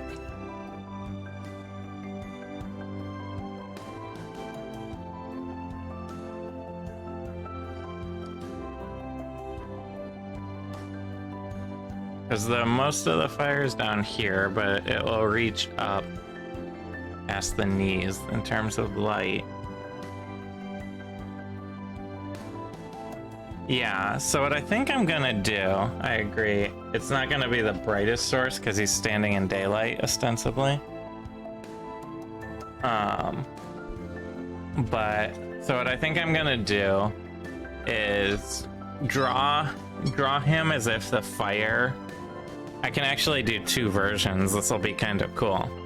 Because you turn the fire on and off with a command word. So I'm thinking I'll paint him as if his sword is off for now.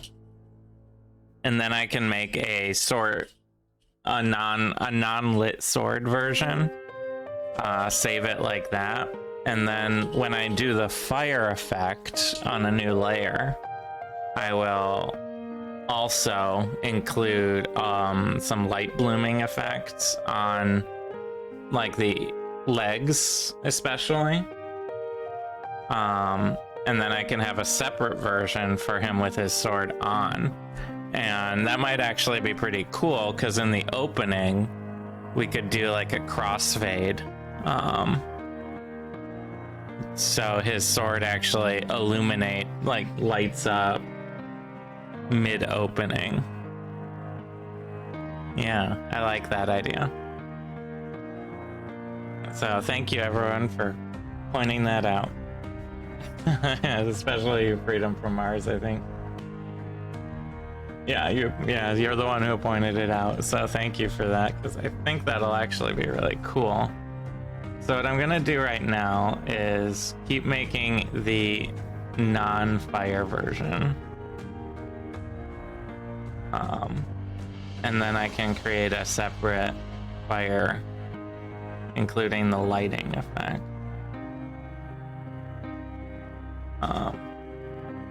The ignited sword version,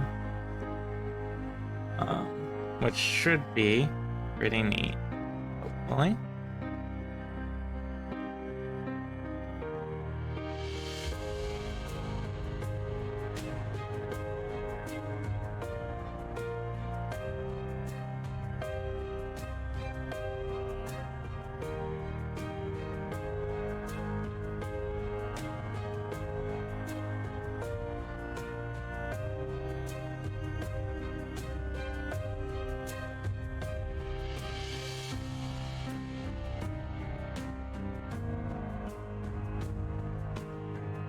Just watching the puppies because they're walking around.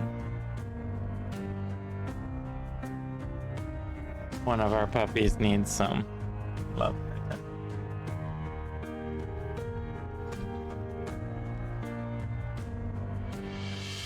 And she's getting it now. Alright. Most of the shadow is over on this side for now. Until we get that fire sword.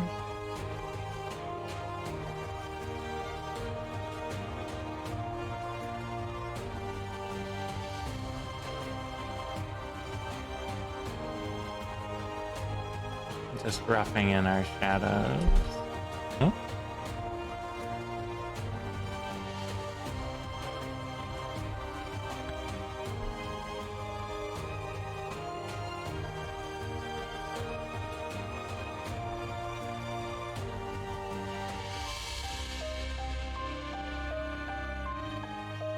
Yeah, this sword's probably up there in terms of most powerful magic item in our group right now.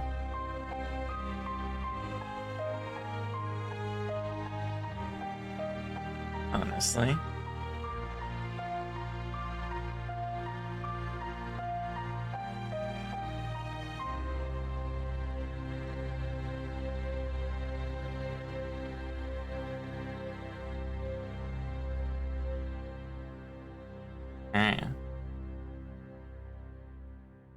I'm not used to talking this much when I am working on a piece of a drawing like this, because I'm like, this isn't something I usually do when I'm all alone, rather than with a bunch of friends online.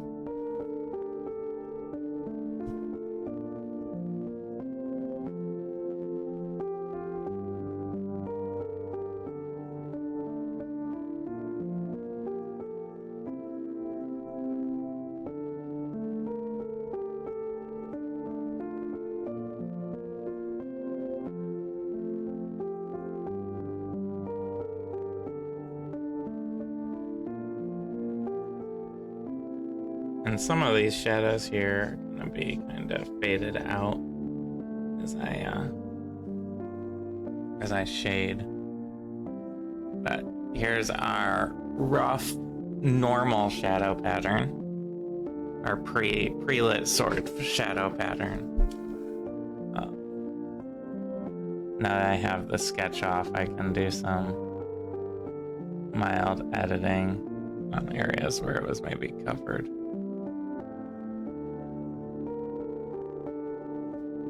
by the sketch layer.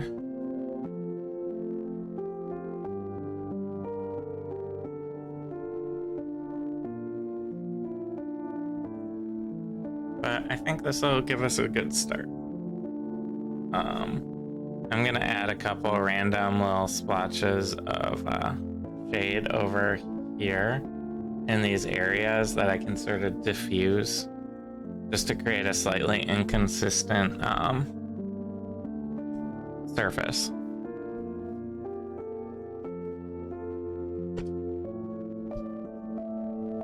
Alright, let's switch to our mixer. Oh, what side do I want to start on? Let's start over on the, in this case, the right side. His left, our right.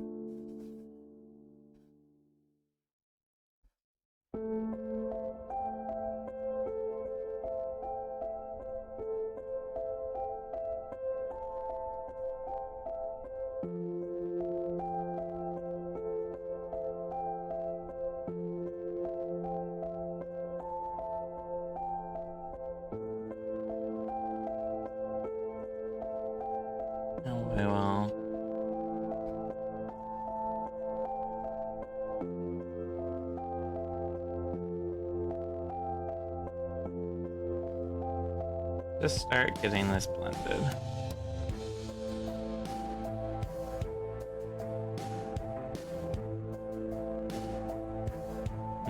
As usual, I like to build out the shadows a little further than I want them, and then parse them back.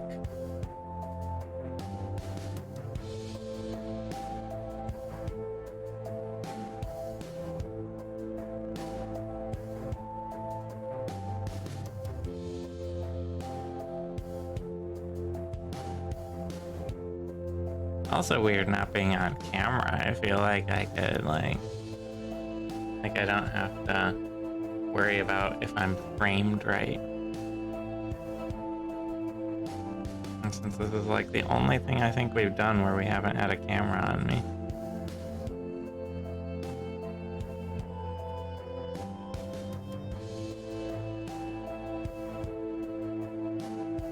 Which is weird because I'm usually camera shy, but for the sake of streaming, you know, I think it's nice to do.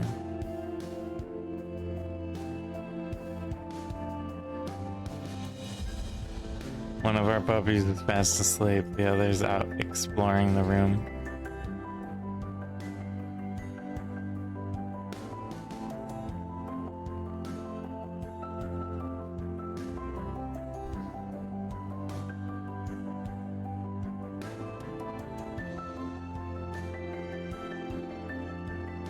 And what we should probably do is post some pictures of them on social media.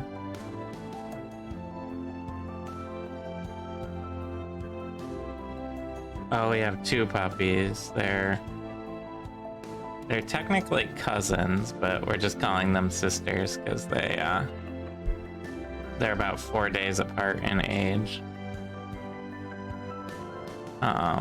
Standard poodles. One is all black, and one is a white with black spot.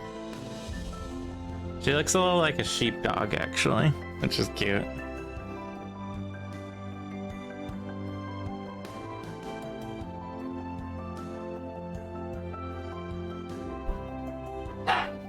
Ooh, she's in a play mood. You might have just some very vicious barking going on.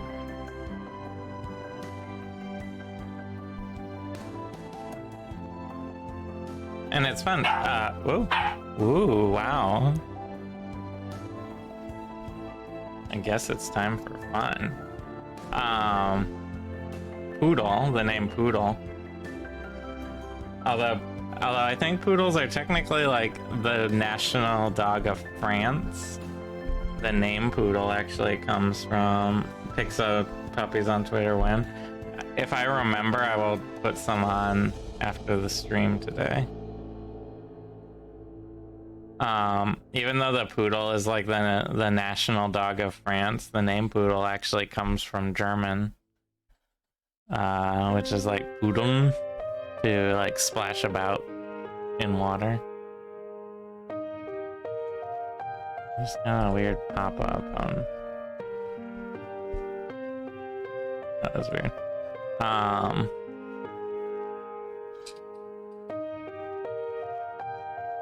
Because they are originally a water dog. They're, instead of having oily fur, they have hair to help deal with the water, which is why they're hypoallergenic as well.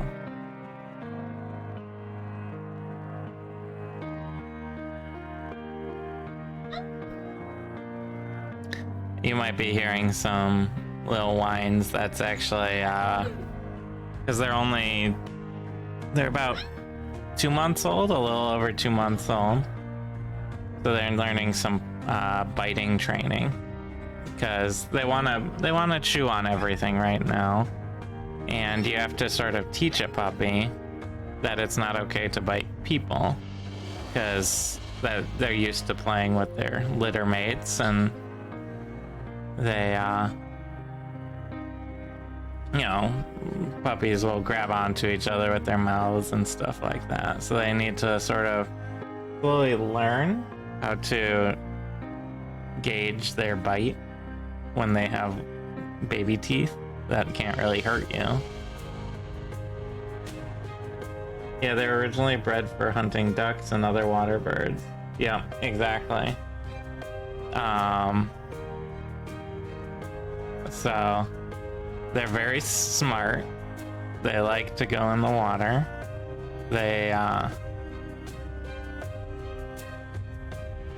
And they're actually a little similar. I like that they were bred with an A. They were originally bred like the food. No, yeah, I think they're just very sweet. They like to have about like 2 hours of high activity and then they sleep for the rest of the day. Basically, it's sort of like a greyhound in that way.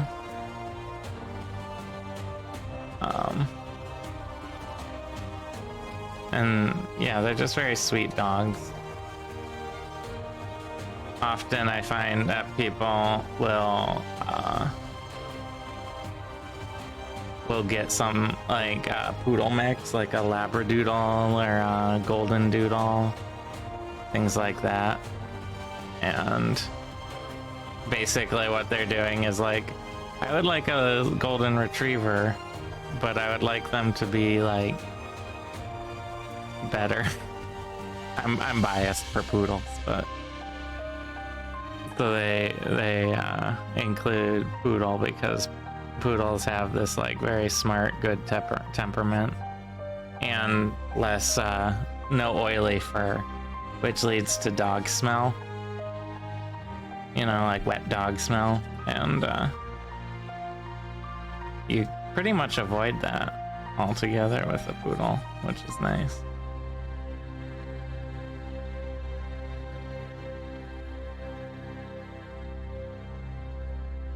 I'm gonna start bringing some of the lighter areas back in here now that my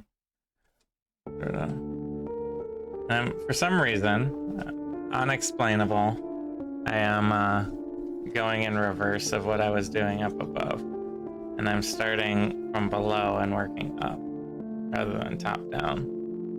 But you know, it doesn't really matter. I often don't really think these things through. I just sort of go with feeling in the moment. Yeah, of course.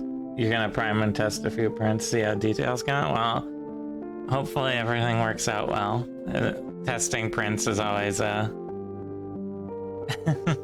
exciting and hopefully good time. I'm looking forward to doing some test prints when we get our resin printer. So, I hope your prints come out well.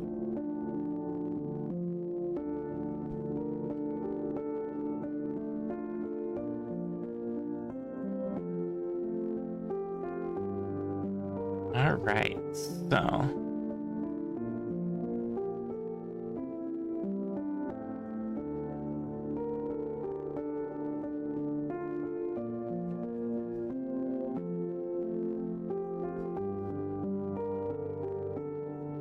One thing I think I'll do after I get all of the base shading in is I might put in some detail work as a separate layer, like maybe some rivets in the armor, for example. We'll see.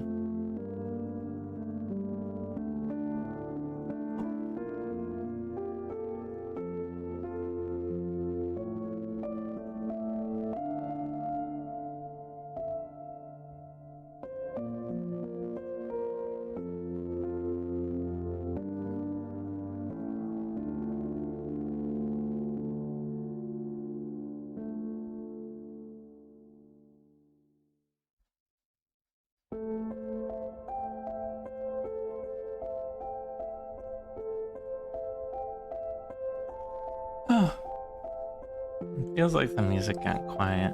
Are we...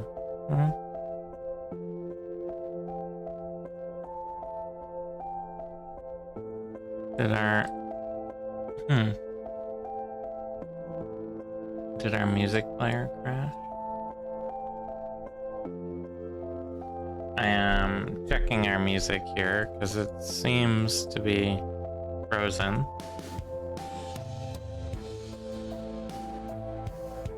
I might need to restart it here.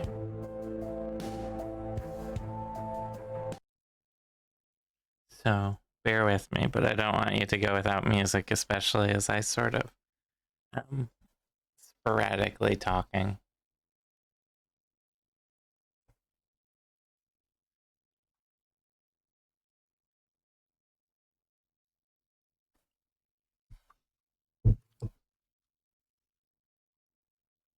Yeah, we're having some issues. Is my stream coming through okay? Can I still move? Did I crash altogether?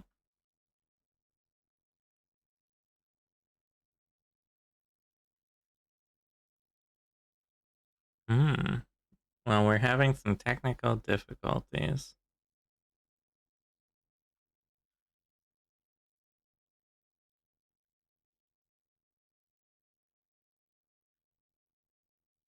All right.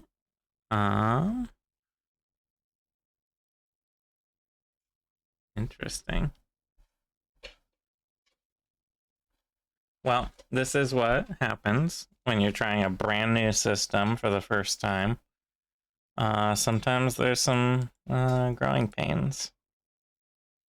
So, our music is not wanting to work. And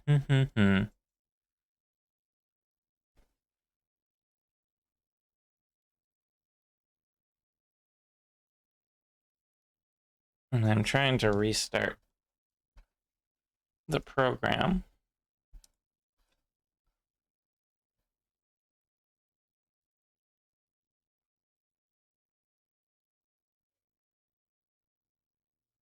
Yeah, okay. I see the problem.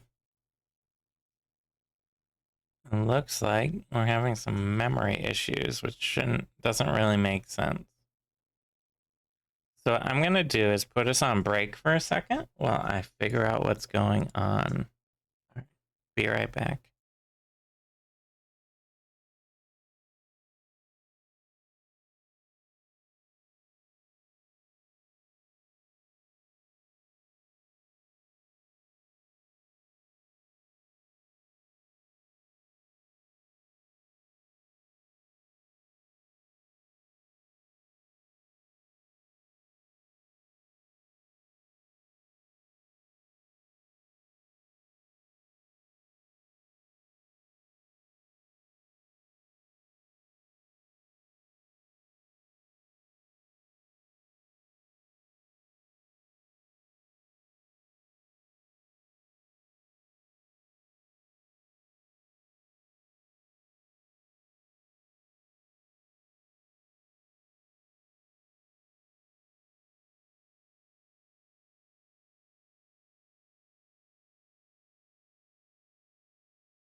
All right, I think I got us working again. Well, when I say I got us working, I think I got help from Lexi, who got me working again. Basically, Windows was being stupid. Is what it boils down to. Alright. There's, yeah. The Windows issue. But we're all good now.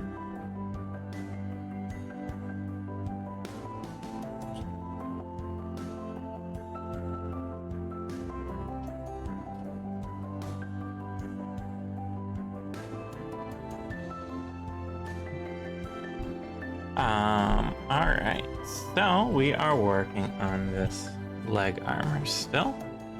That was very distracting, and I don't do well with distractions when I'm trying to focus in on something. So I'm just trying to get back on my feet here, even though I'm sitting.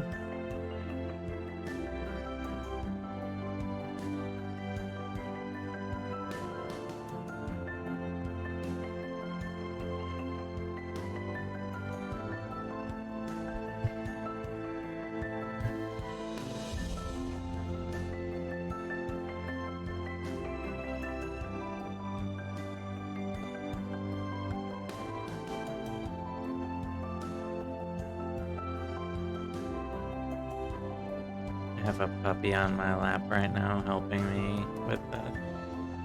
So I'm sure nothing bad will happen. Very interested in the stat.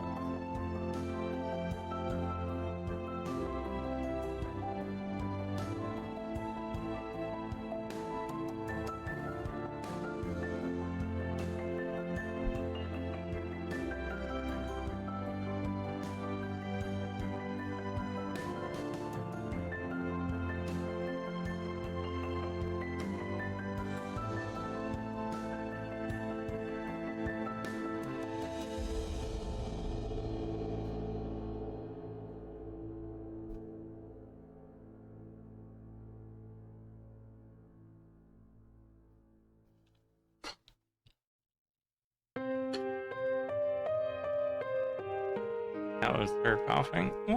Oh, we get face kisses. Oh, we're getting face kisses. This is where we need a camera for this, isn't it?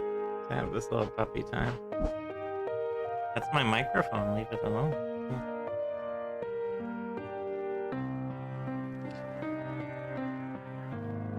They're very curious. Oh, okay, one down. There.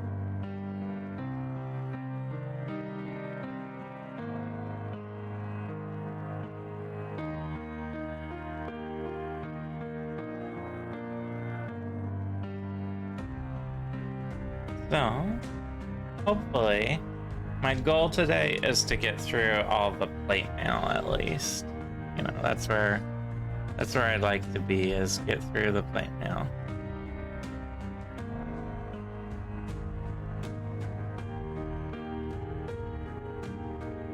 Oh, hey SD, thanks for showing up. We're doing a very, well, you might hear some puppy whining going on right now in the background. We are testing out a new little system here. That's why I am doing a that's why I'm doing digital drawing here, and because we have two little baby puppies who are, one of them was just barking. We have two little baby puppies and they need a lot more attention. So I have, instead of being down in the painting room doing a bunch of painting all alone, I have a digital art setup here to be able to be in the same room as the yipping puppies, little barking pup.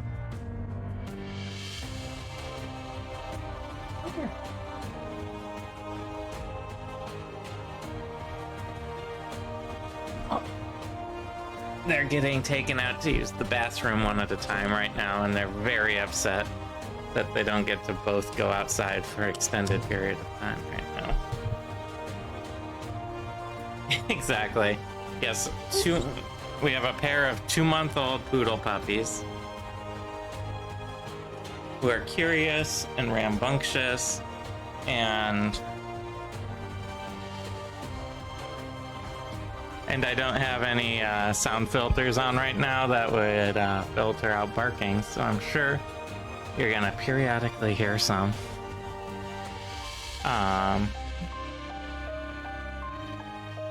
But they are really sweet. One is, yeah, exactly, no stress whatsoever. Trying to stream, do my other job, and also potty train all at the same time.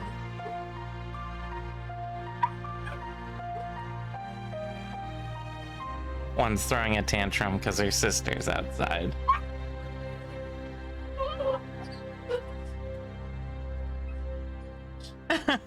Thank you. Yes, I am trying to do a good job. So, we're painting level 5 ulseth here, is what I'm working on. I'm trying to get all the plate mail done today. That's a backup. Here's some of the line drawings. Alice, come here. She's coming right back.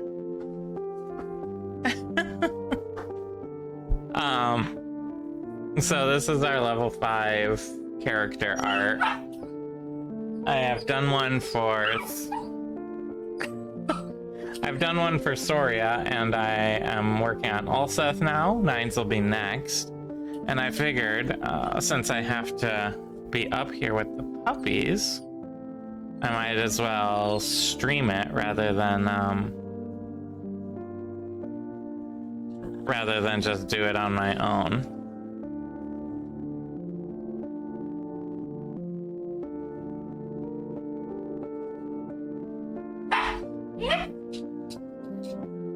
Now the puppies have swapped. So we might get a different bark here.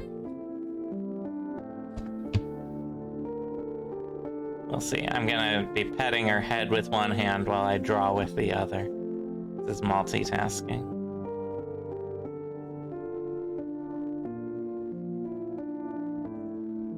So I am working on my goal today, in the next hour, is to finish the plate mail armor on ulseth here. As you can see, I have the whole top of the armor done, and I just have these leg sections left. The blending here is a pretty slow process though, so I'm gonna try my best.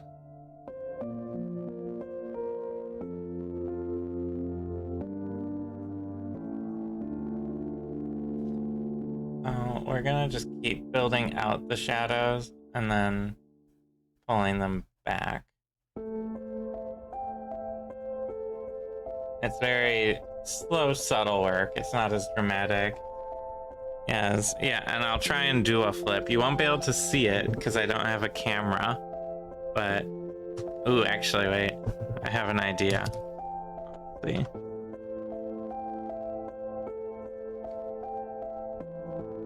We'll pull out.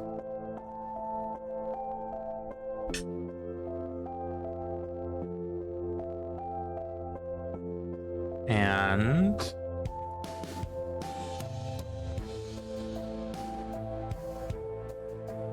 let's see, image. Whoa, whoa, whoa. Oh my gosh. And we have flip. There, I did a digital flip.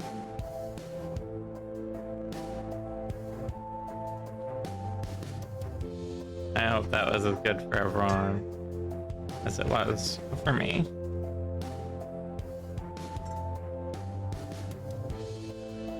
Alright, we'll get back to the actual actual job at hand then.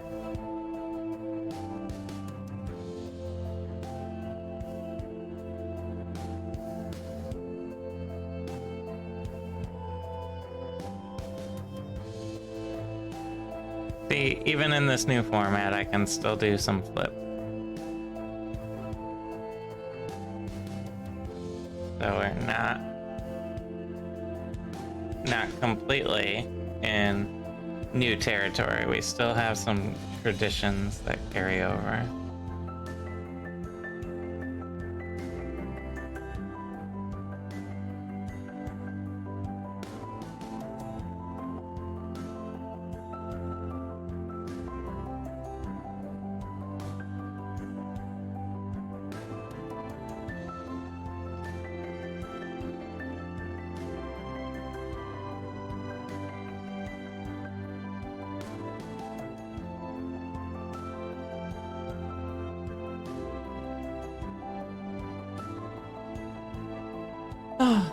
And we might end up doing a couple more streams like this while we wait for our 3D printer to arrive, because we're getting a resin printer, and that's going to enable us to make a lot more minis to paint on stream rather than buying printed minis.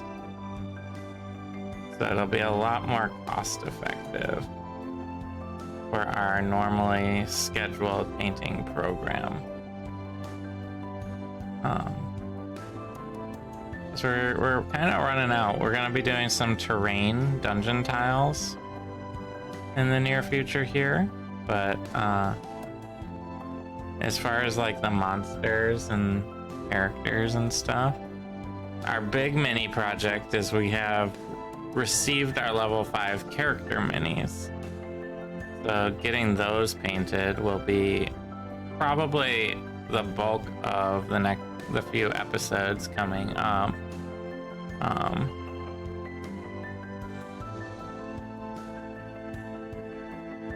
And those minis are going to be set to match what I'm drawing right here. So it's sort of informing, one is informing the other.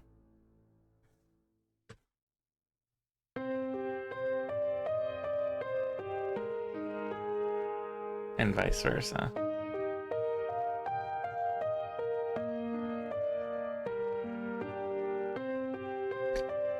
So that'll be exciting. We'll have 3 very detailed minis to paint on upcoming shows. But we need to get the puppies properly attended to in order to go down into our painting studio.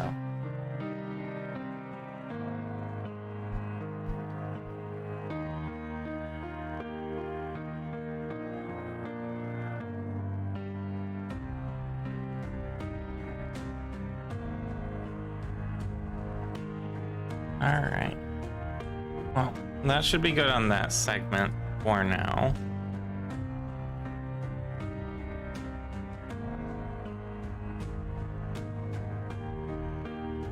So I'm gonna move up to this larger section.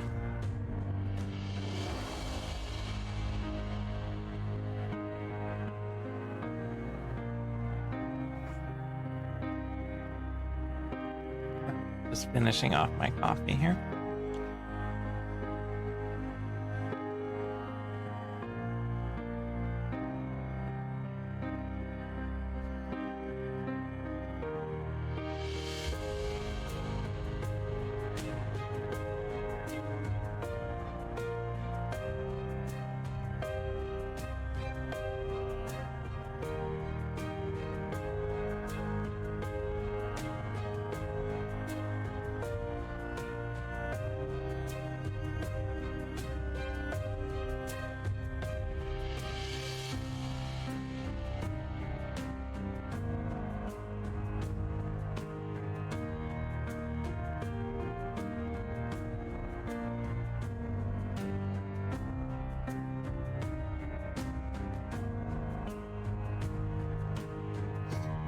That's a cool cat emote. And speaking of cool cat, we will be, when I get through with ulseth here, we'll be working on Nine's character, level 5 character arc, who has very fancy new duds. If you've been watching the show, we've just been undertaking a heist, and as part of it, we had to infiltrate a fancy party with fancy clothes. And Soria dropped a lot of money on very fancy clothes. So Nines has a very fancy new outfit as opposed to his tattered rags that he's been wearing.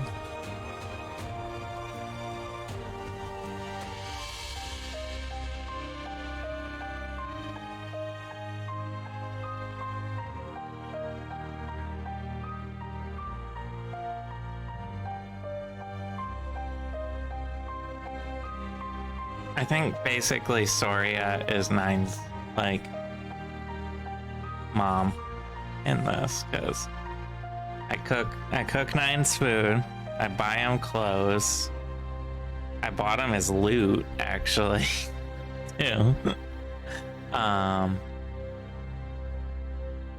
He was just using a crappy loot that was all broken, and I bought him a nice fancy one.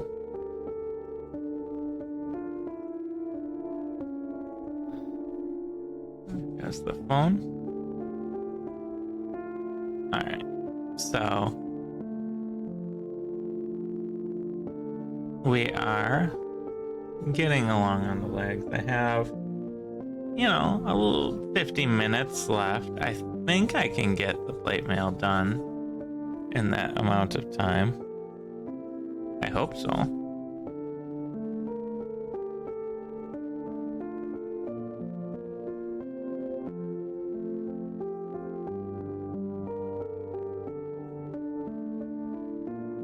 So, we're gonna just keep going with this shading. I'm starting to get into like a slightly distracted mode, which makes this a little harder to do for me. But I'm like in the final stretch.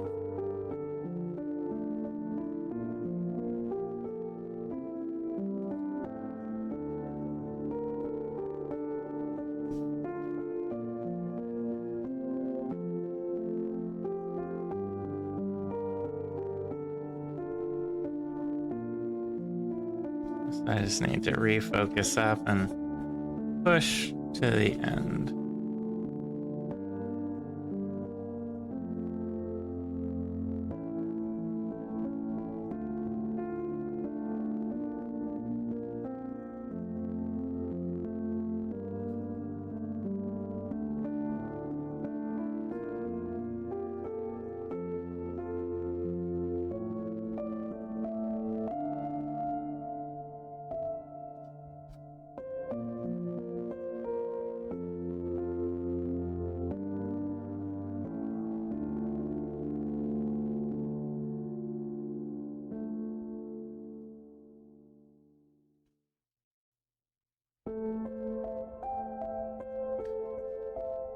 Well, I hope everyone is having a good Monday. I know sometimes Mondays can be hard, sometimes they can be easier. I hope everyone's having an easier Monday today.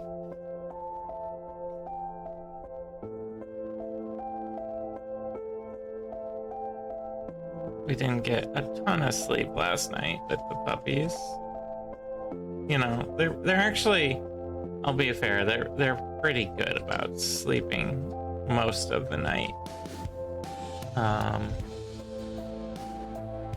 They usually don't need a potty run until about maybe 5 or 6 in the morning. So we usually get a wake-up call for a potty break at 5 or 6. Which, you know, there can be worse things. And they'll usually go back to sleep after that. so we can get another hour or so of sleep if we're lucky. But it does, you know.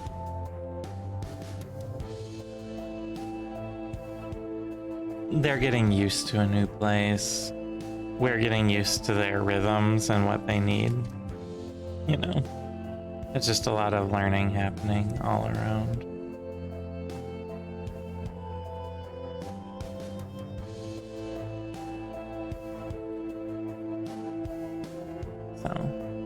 But it's getting better each day. We're all getting used to each other. They just, you know, they just left the only home they've ever known, and they're coming into their new home where they'll be forever. And there's some adjusting that has to happen with that. Maybe a little overzealous on me. Lightening up, but I want this side to be a bit lighter because of the way the light is sort of going.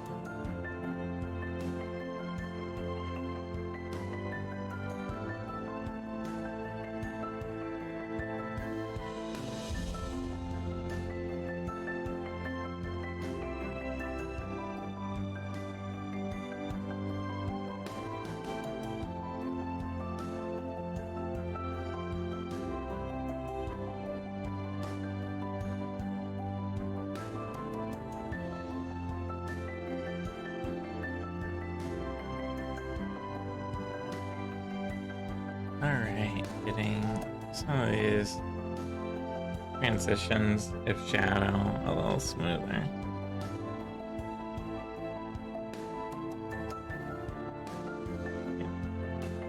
That's important too.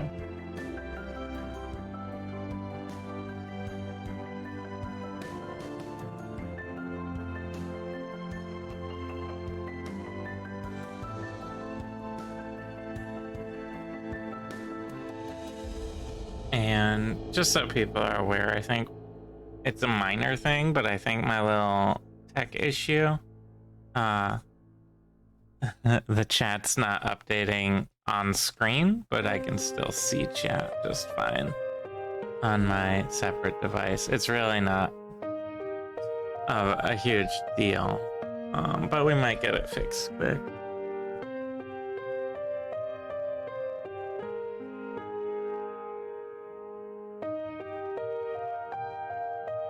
So we're just gonna reset that quick to get it up, all up to date.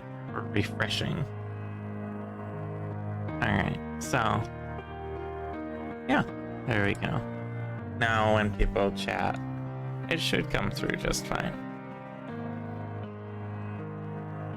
Because we like to have the chat up on screen. You know. Ooh, you're testing. Testing. It came through.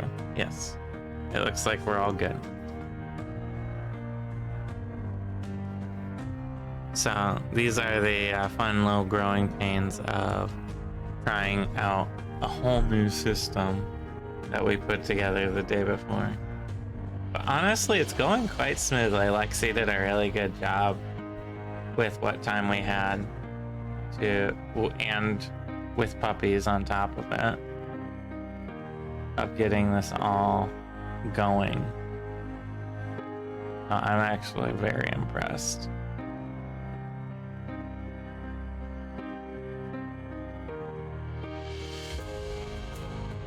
She's our resident tech. She's our resident tech expert. I can talk. Yeah, there I go.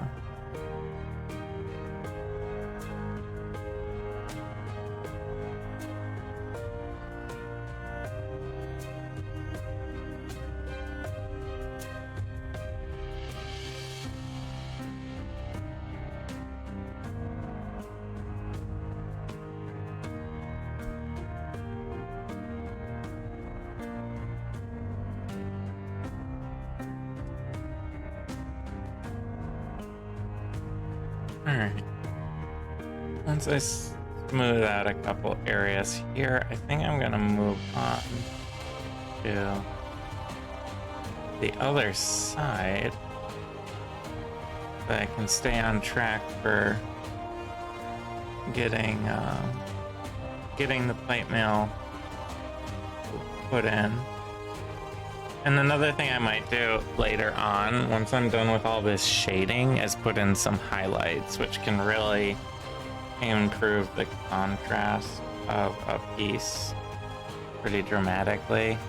But I want to do all the shading first, and then do the contrast.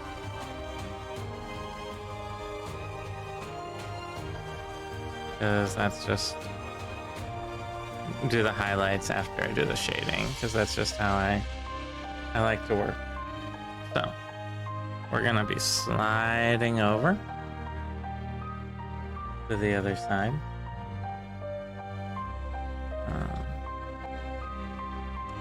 One thing I like up here that I want to carry over actually before I move over too much is I like this sort of straight line for like where the armor breaks. So I'm gonna do a little into that.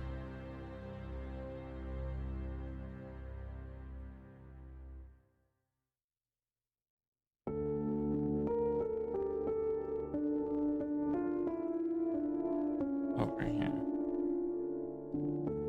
And down. Because I sort of like that look. It gives it a little bit more of a plate mail vibe.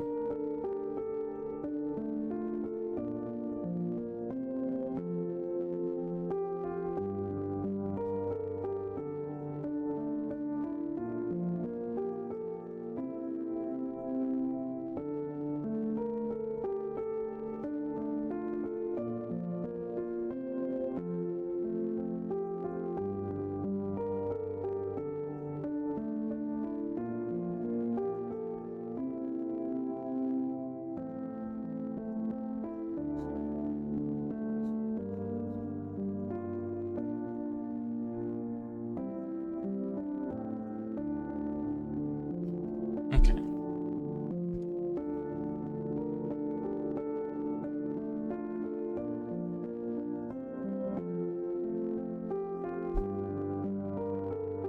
Now I'll switch over to this side. Now that I've gotten that out. So one thing I'm gonna do to remind myself that I liked it is sketch in those lines.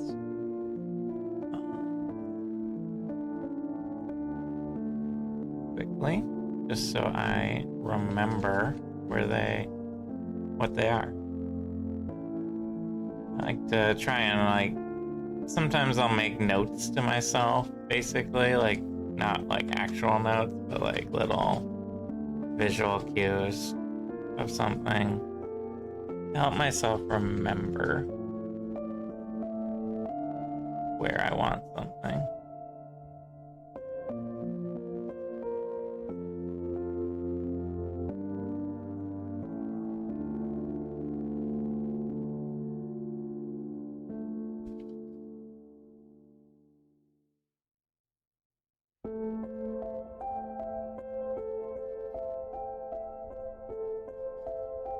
So, spreading out the shadow here, so I can spread it back later.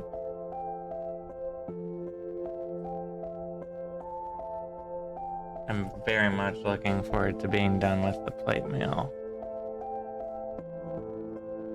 And moving on to things like cloth and leather and more organic materials.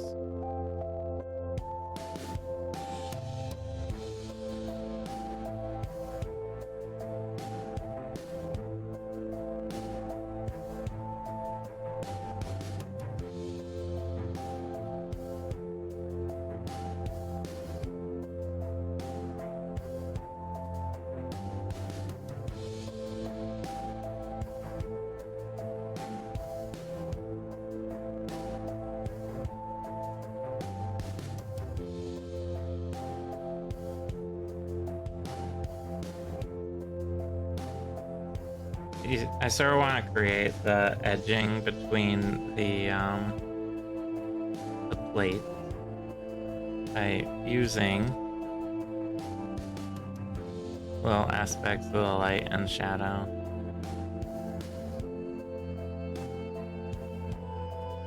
That we're dealing with.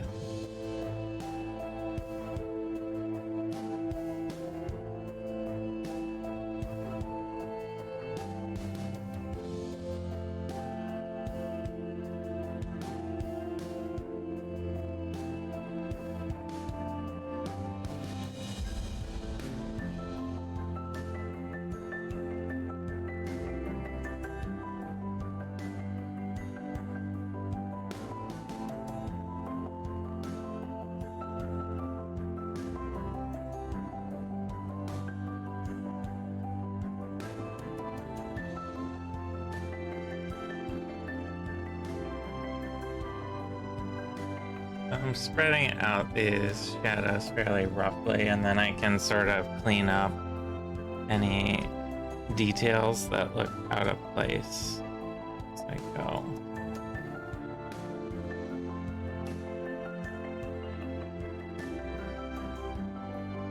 And then I work the light back in over that shadow.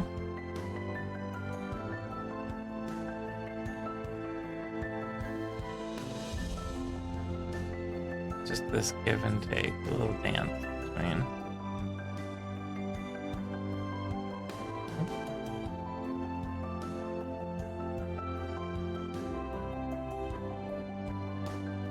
Dance between the two.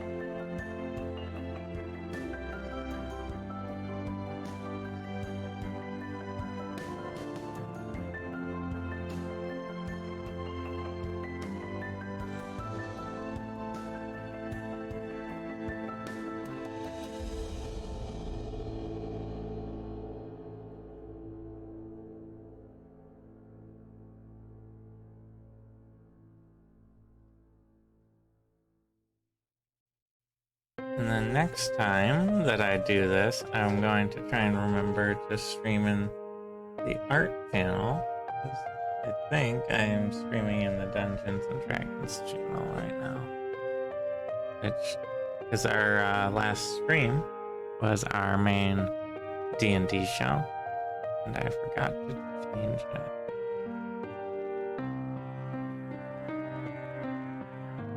But, you know, sometimes this is actually D&D related, so it's not actually that big a deal. Because this is our D&D character. Alright. I just have like 2 more plates left to do. I'm gonna just lighten up a little more up in here. But, yeah. So, I have these 2 like sections left. I'll just go work away at it. Let's do some rough blending to get a little gradation in.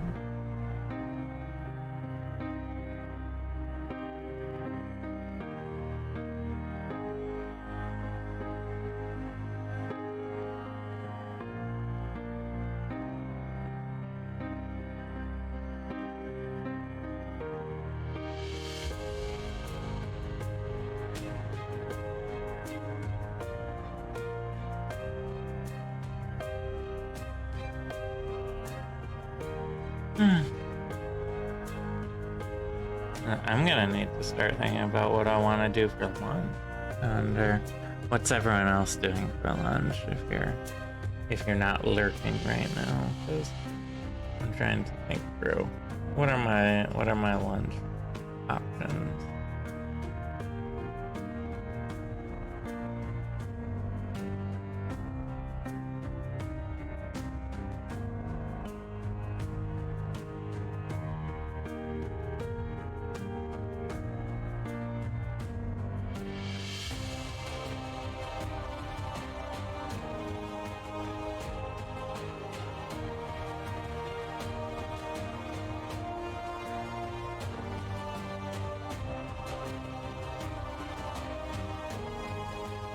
like, on the one hand, I could just make pasta, which would be really easy. On the other hand, I've been eating pasta a lot because it's easy and we have puppies. But on the other hand, I like pasta a lot, and you know, it's easy and we have puppies. So, sort of like an endless quandary there.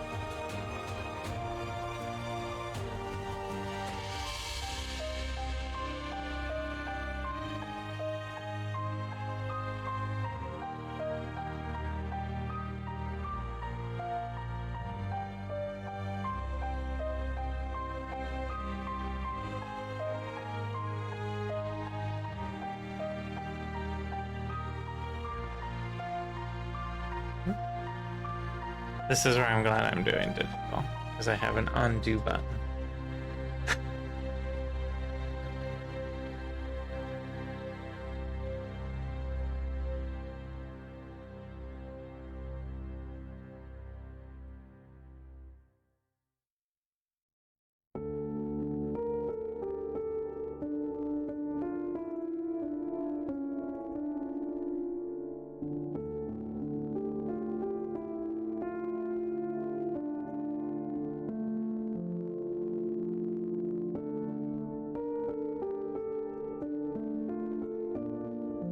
And this side is in the light side.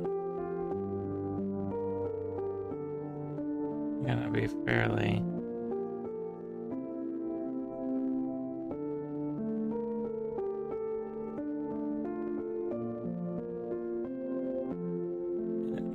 limited in my use of shadow here.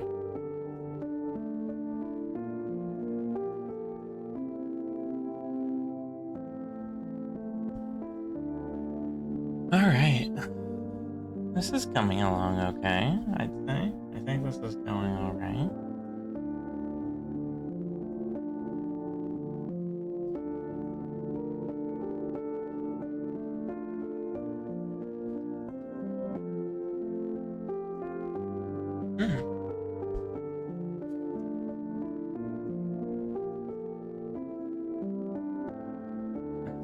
And now we're on to the last segment.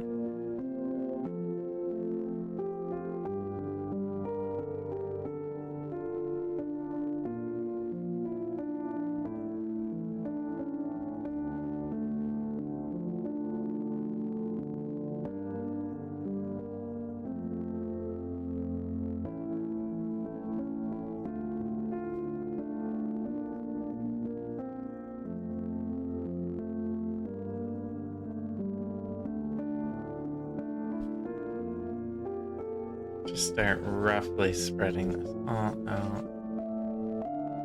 Getting it looking right.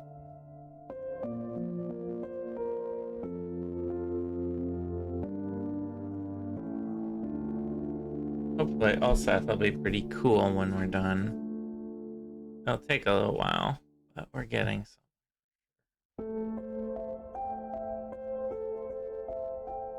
I especially like the sort of idea that I got some help in chat from, of having a non-flaming sword version and then the flaming sword version. So I'm definitely gonna implement that.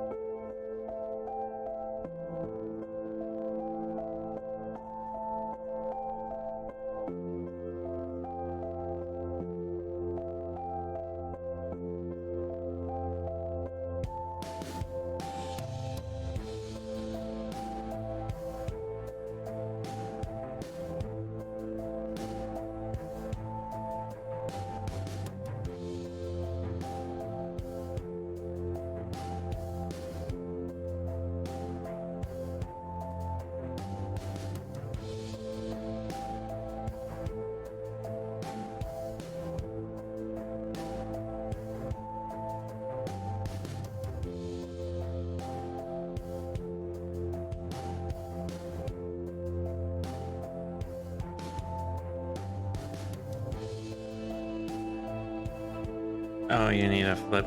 Who?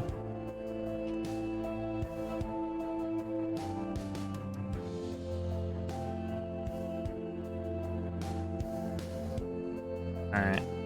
I got you a flip. I hope you like it.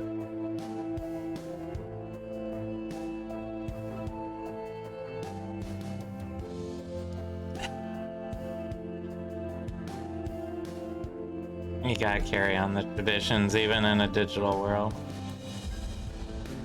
Right?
Along. Getting close.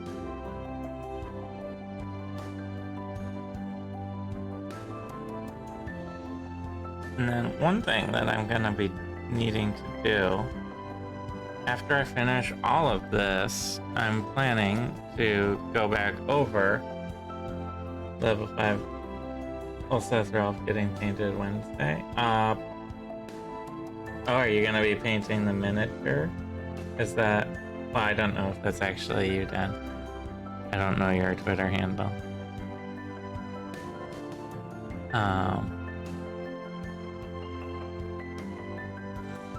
We are getting all sorts of stuff ready. Yes, we have level 5 miniatures that will be painted on the show in addition to our level 5 art here.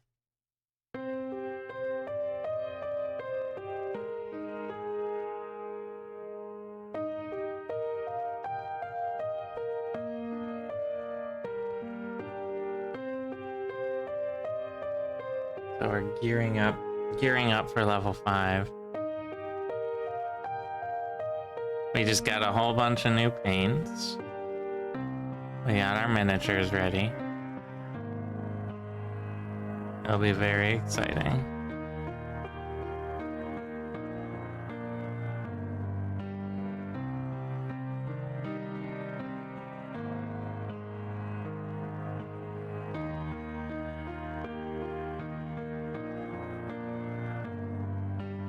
But yeah, once I'm done with all this shading on the whole character, I'm gonna take some time and go through and do highlights as well, which will further increase the sort of dimensionality of the piece. For now, it's fairly straightforward.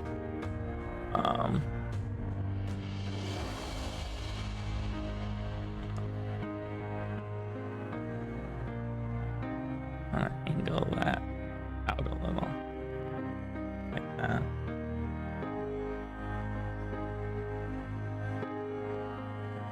I think I might have reached my goal, which is pretty cool. My goal being get the shading on the plate mail done today, which makes up a good portion.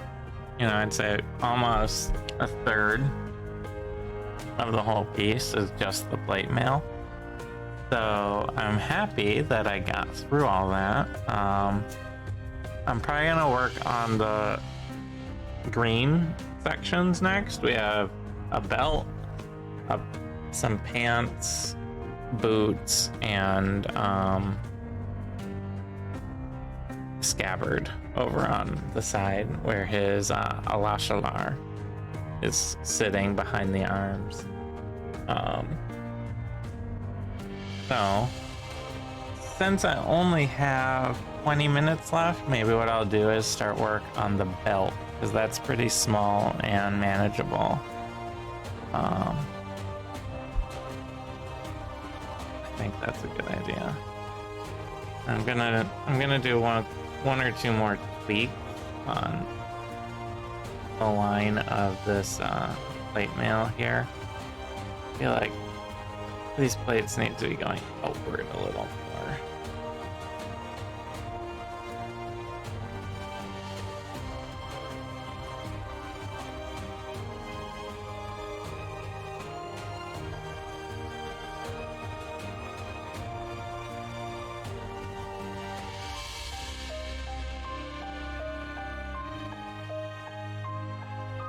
Yeah, that's better.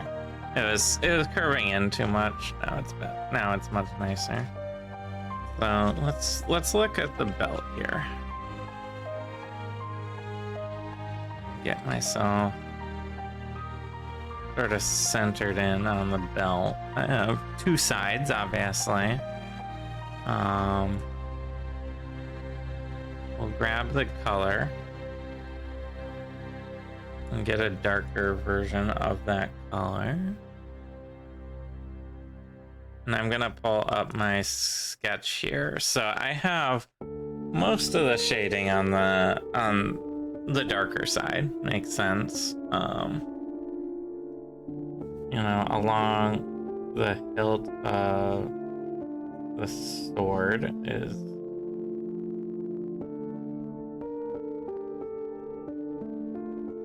one of the spots. I'm gonna generally want the belt to go along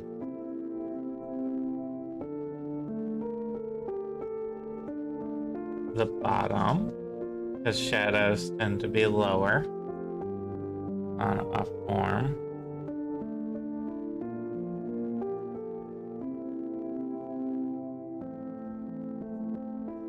And then this side is darker for sure.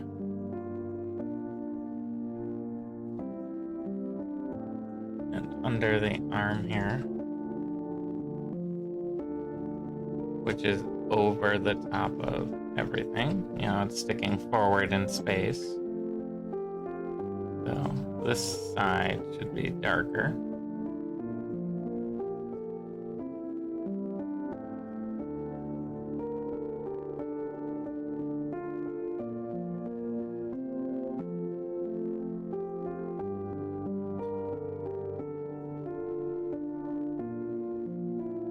And then over here,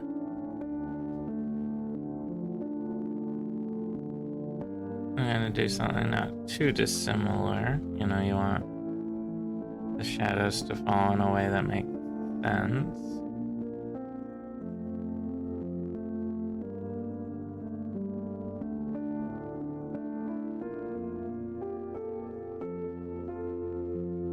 And then, of course, along the bottom is where most of the shadow is gonna be, or work a little up from here, like so.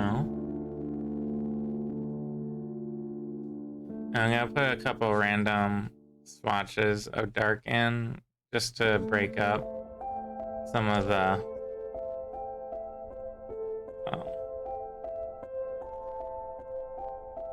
monocolor that's currently there. Alright, something like that will be good, I think. And one thing I want to do quick is I'm gonna just grab some of this gray, and I'm gonna take a second to delineate the edge of the hilt a little better on this sword and the bottom of the belt.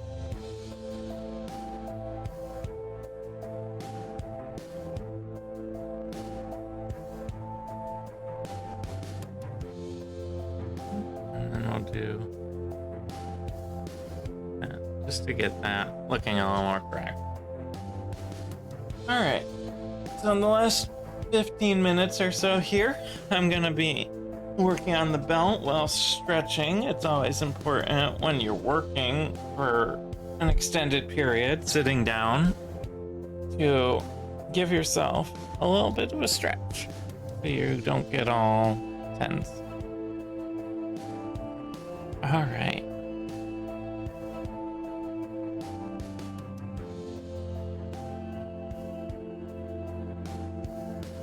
So I'm gonna work out from the shadow into the lighter sections.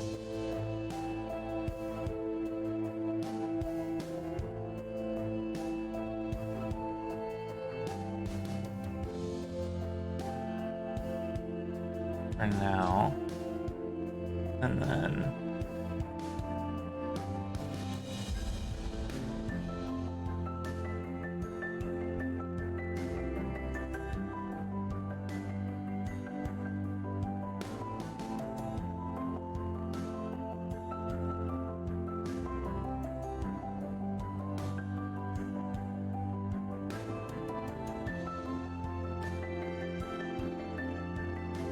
And then we'll reverse it later on.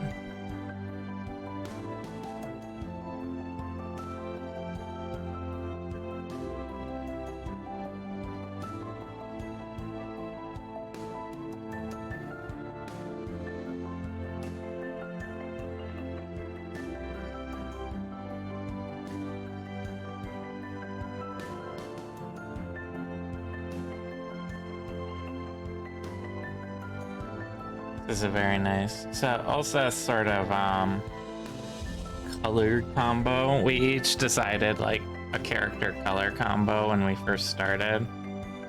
Soria has a purple and white color combo.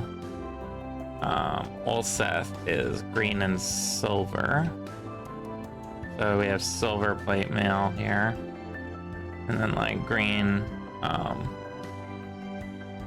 leather and cloth pieces to make up the other part of the outfit. Nines, of course, is orange and blue, wearing blue clothes as an orange tabaxi. Very bold, contrasting colors.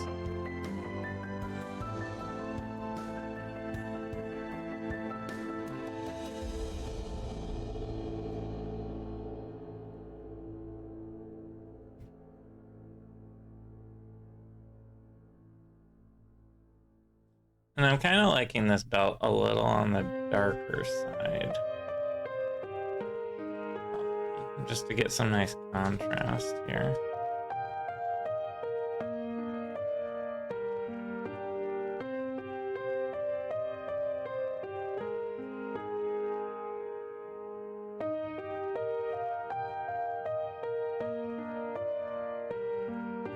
But we do want to lighten up some stuff.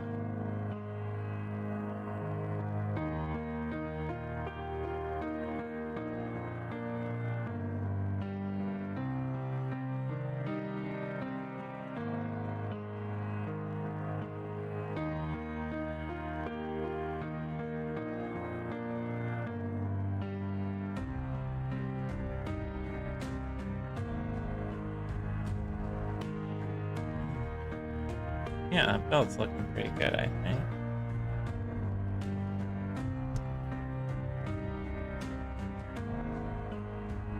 As I fill in each section, the whole piece starts to come together a little more.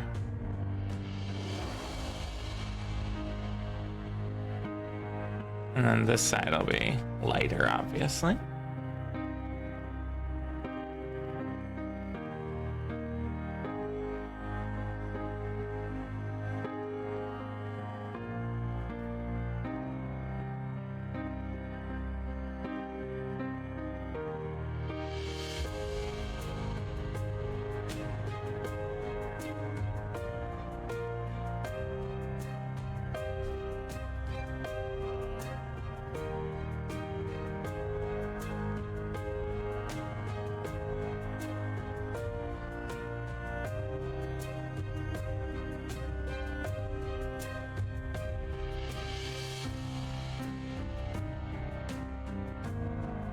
Yeah, I think when I finish this belt, we'll finish for the day. Because we're closing in on the end of the stream.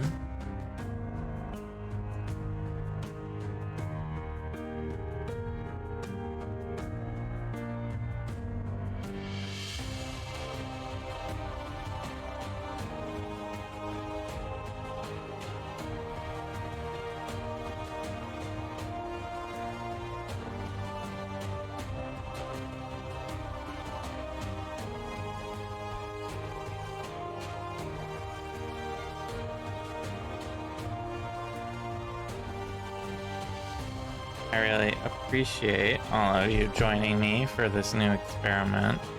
It's been very nice to have people hanging out with me while I do this and being patient as I work through all of the technical glitches that we might have gotten and the puppies, of course. So keep an eye out on our Twitter. I'm gonna try and take a good picture, we'll see, of the puppies. And post it on our Twitter account and maybe Instagram. So keep an eye out there. They're very adorable and small. Okay, so hey, we got pretty good here. We finished the plate mail. We have a belt. A rough belt put in. You know, we have pants to do, boots to do, and then obviously all the skin and face stuff will be a bit of a process. I put the sketch layer up on top to give you an idea of where we're going. Yeah, so probably expect some more streams like these in the future, especially in October. But I really appreciate everyone who joined. If you're watching on YouTube, thanks for watching, and do all the stuff that helps the channel, the like, the subscribe, the bell, the comment below, all of the things. Otherwise, we will be continuing to do art streams, both painting and this, Mondays, Wednesdays, and Fridays here on Twitch, going from 10 a.m. Eastern to 2 p.m. Eastern. And then, of course, check out our Dungeons and Dragons show that we stream on Twitch at 2 p.m. Eastern on Sundays. And you can find us on YouTube, all of our backlog, as well as get it on podcast form by going to our website, dicendungeons.com. So thank you, everyone who joined. I hope this was a nice, relaxing time. And we will see you all on Wednesday. Thanks again. Goodbye.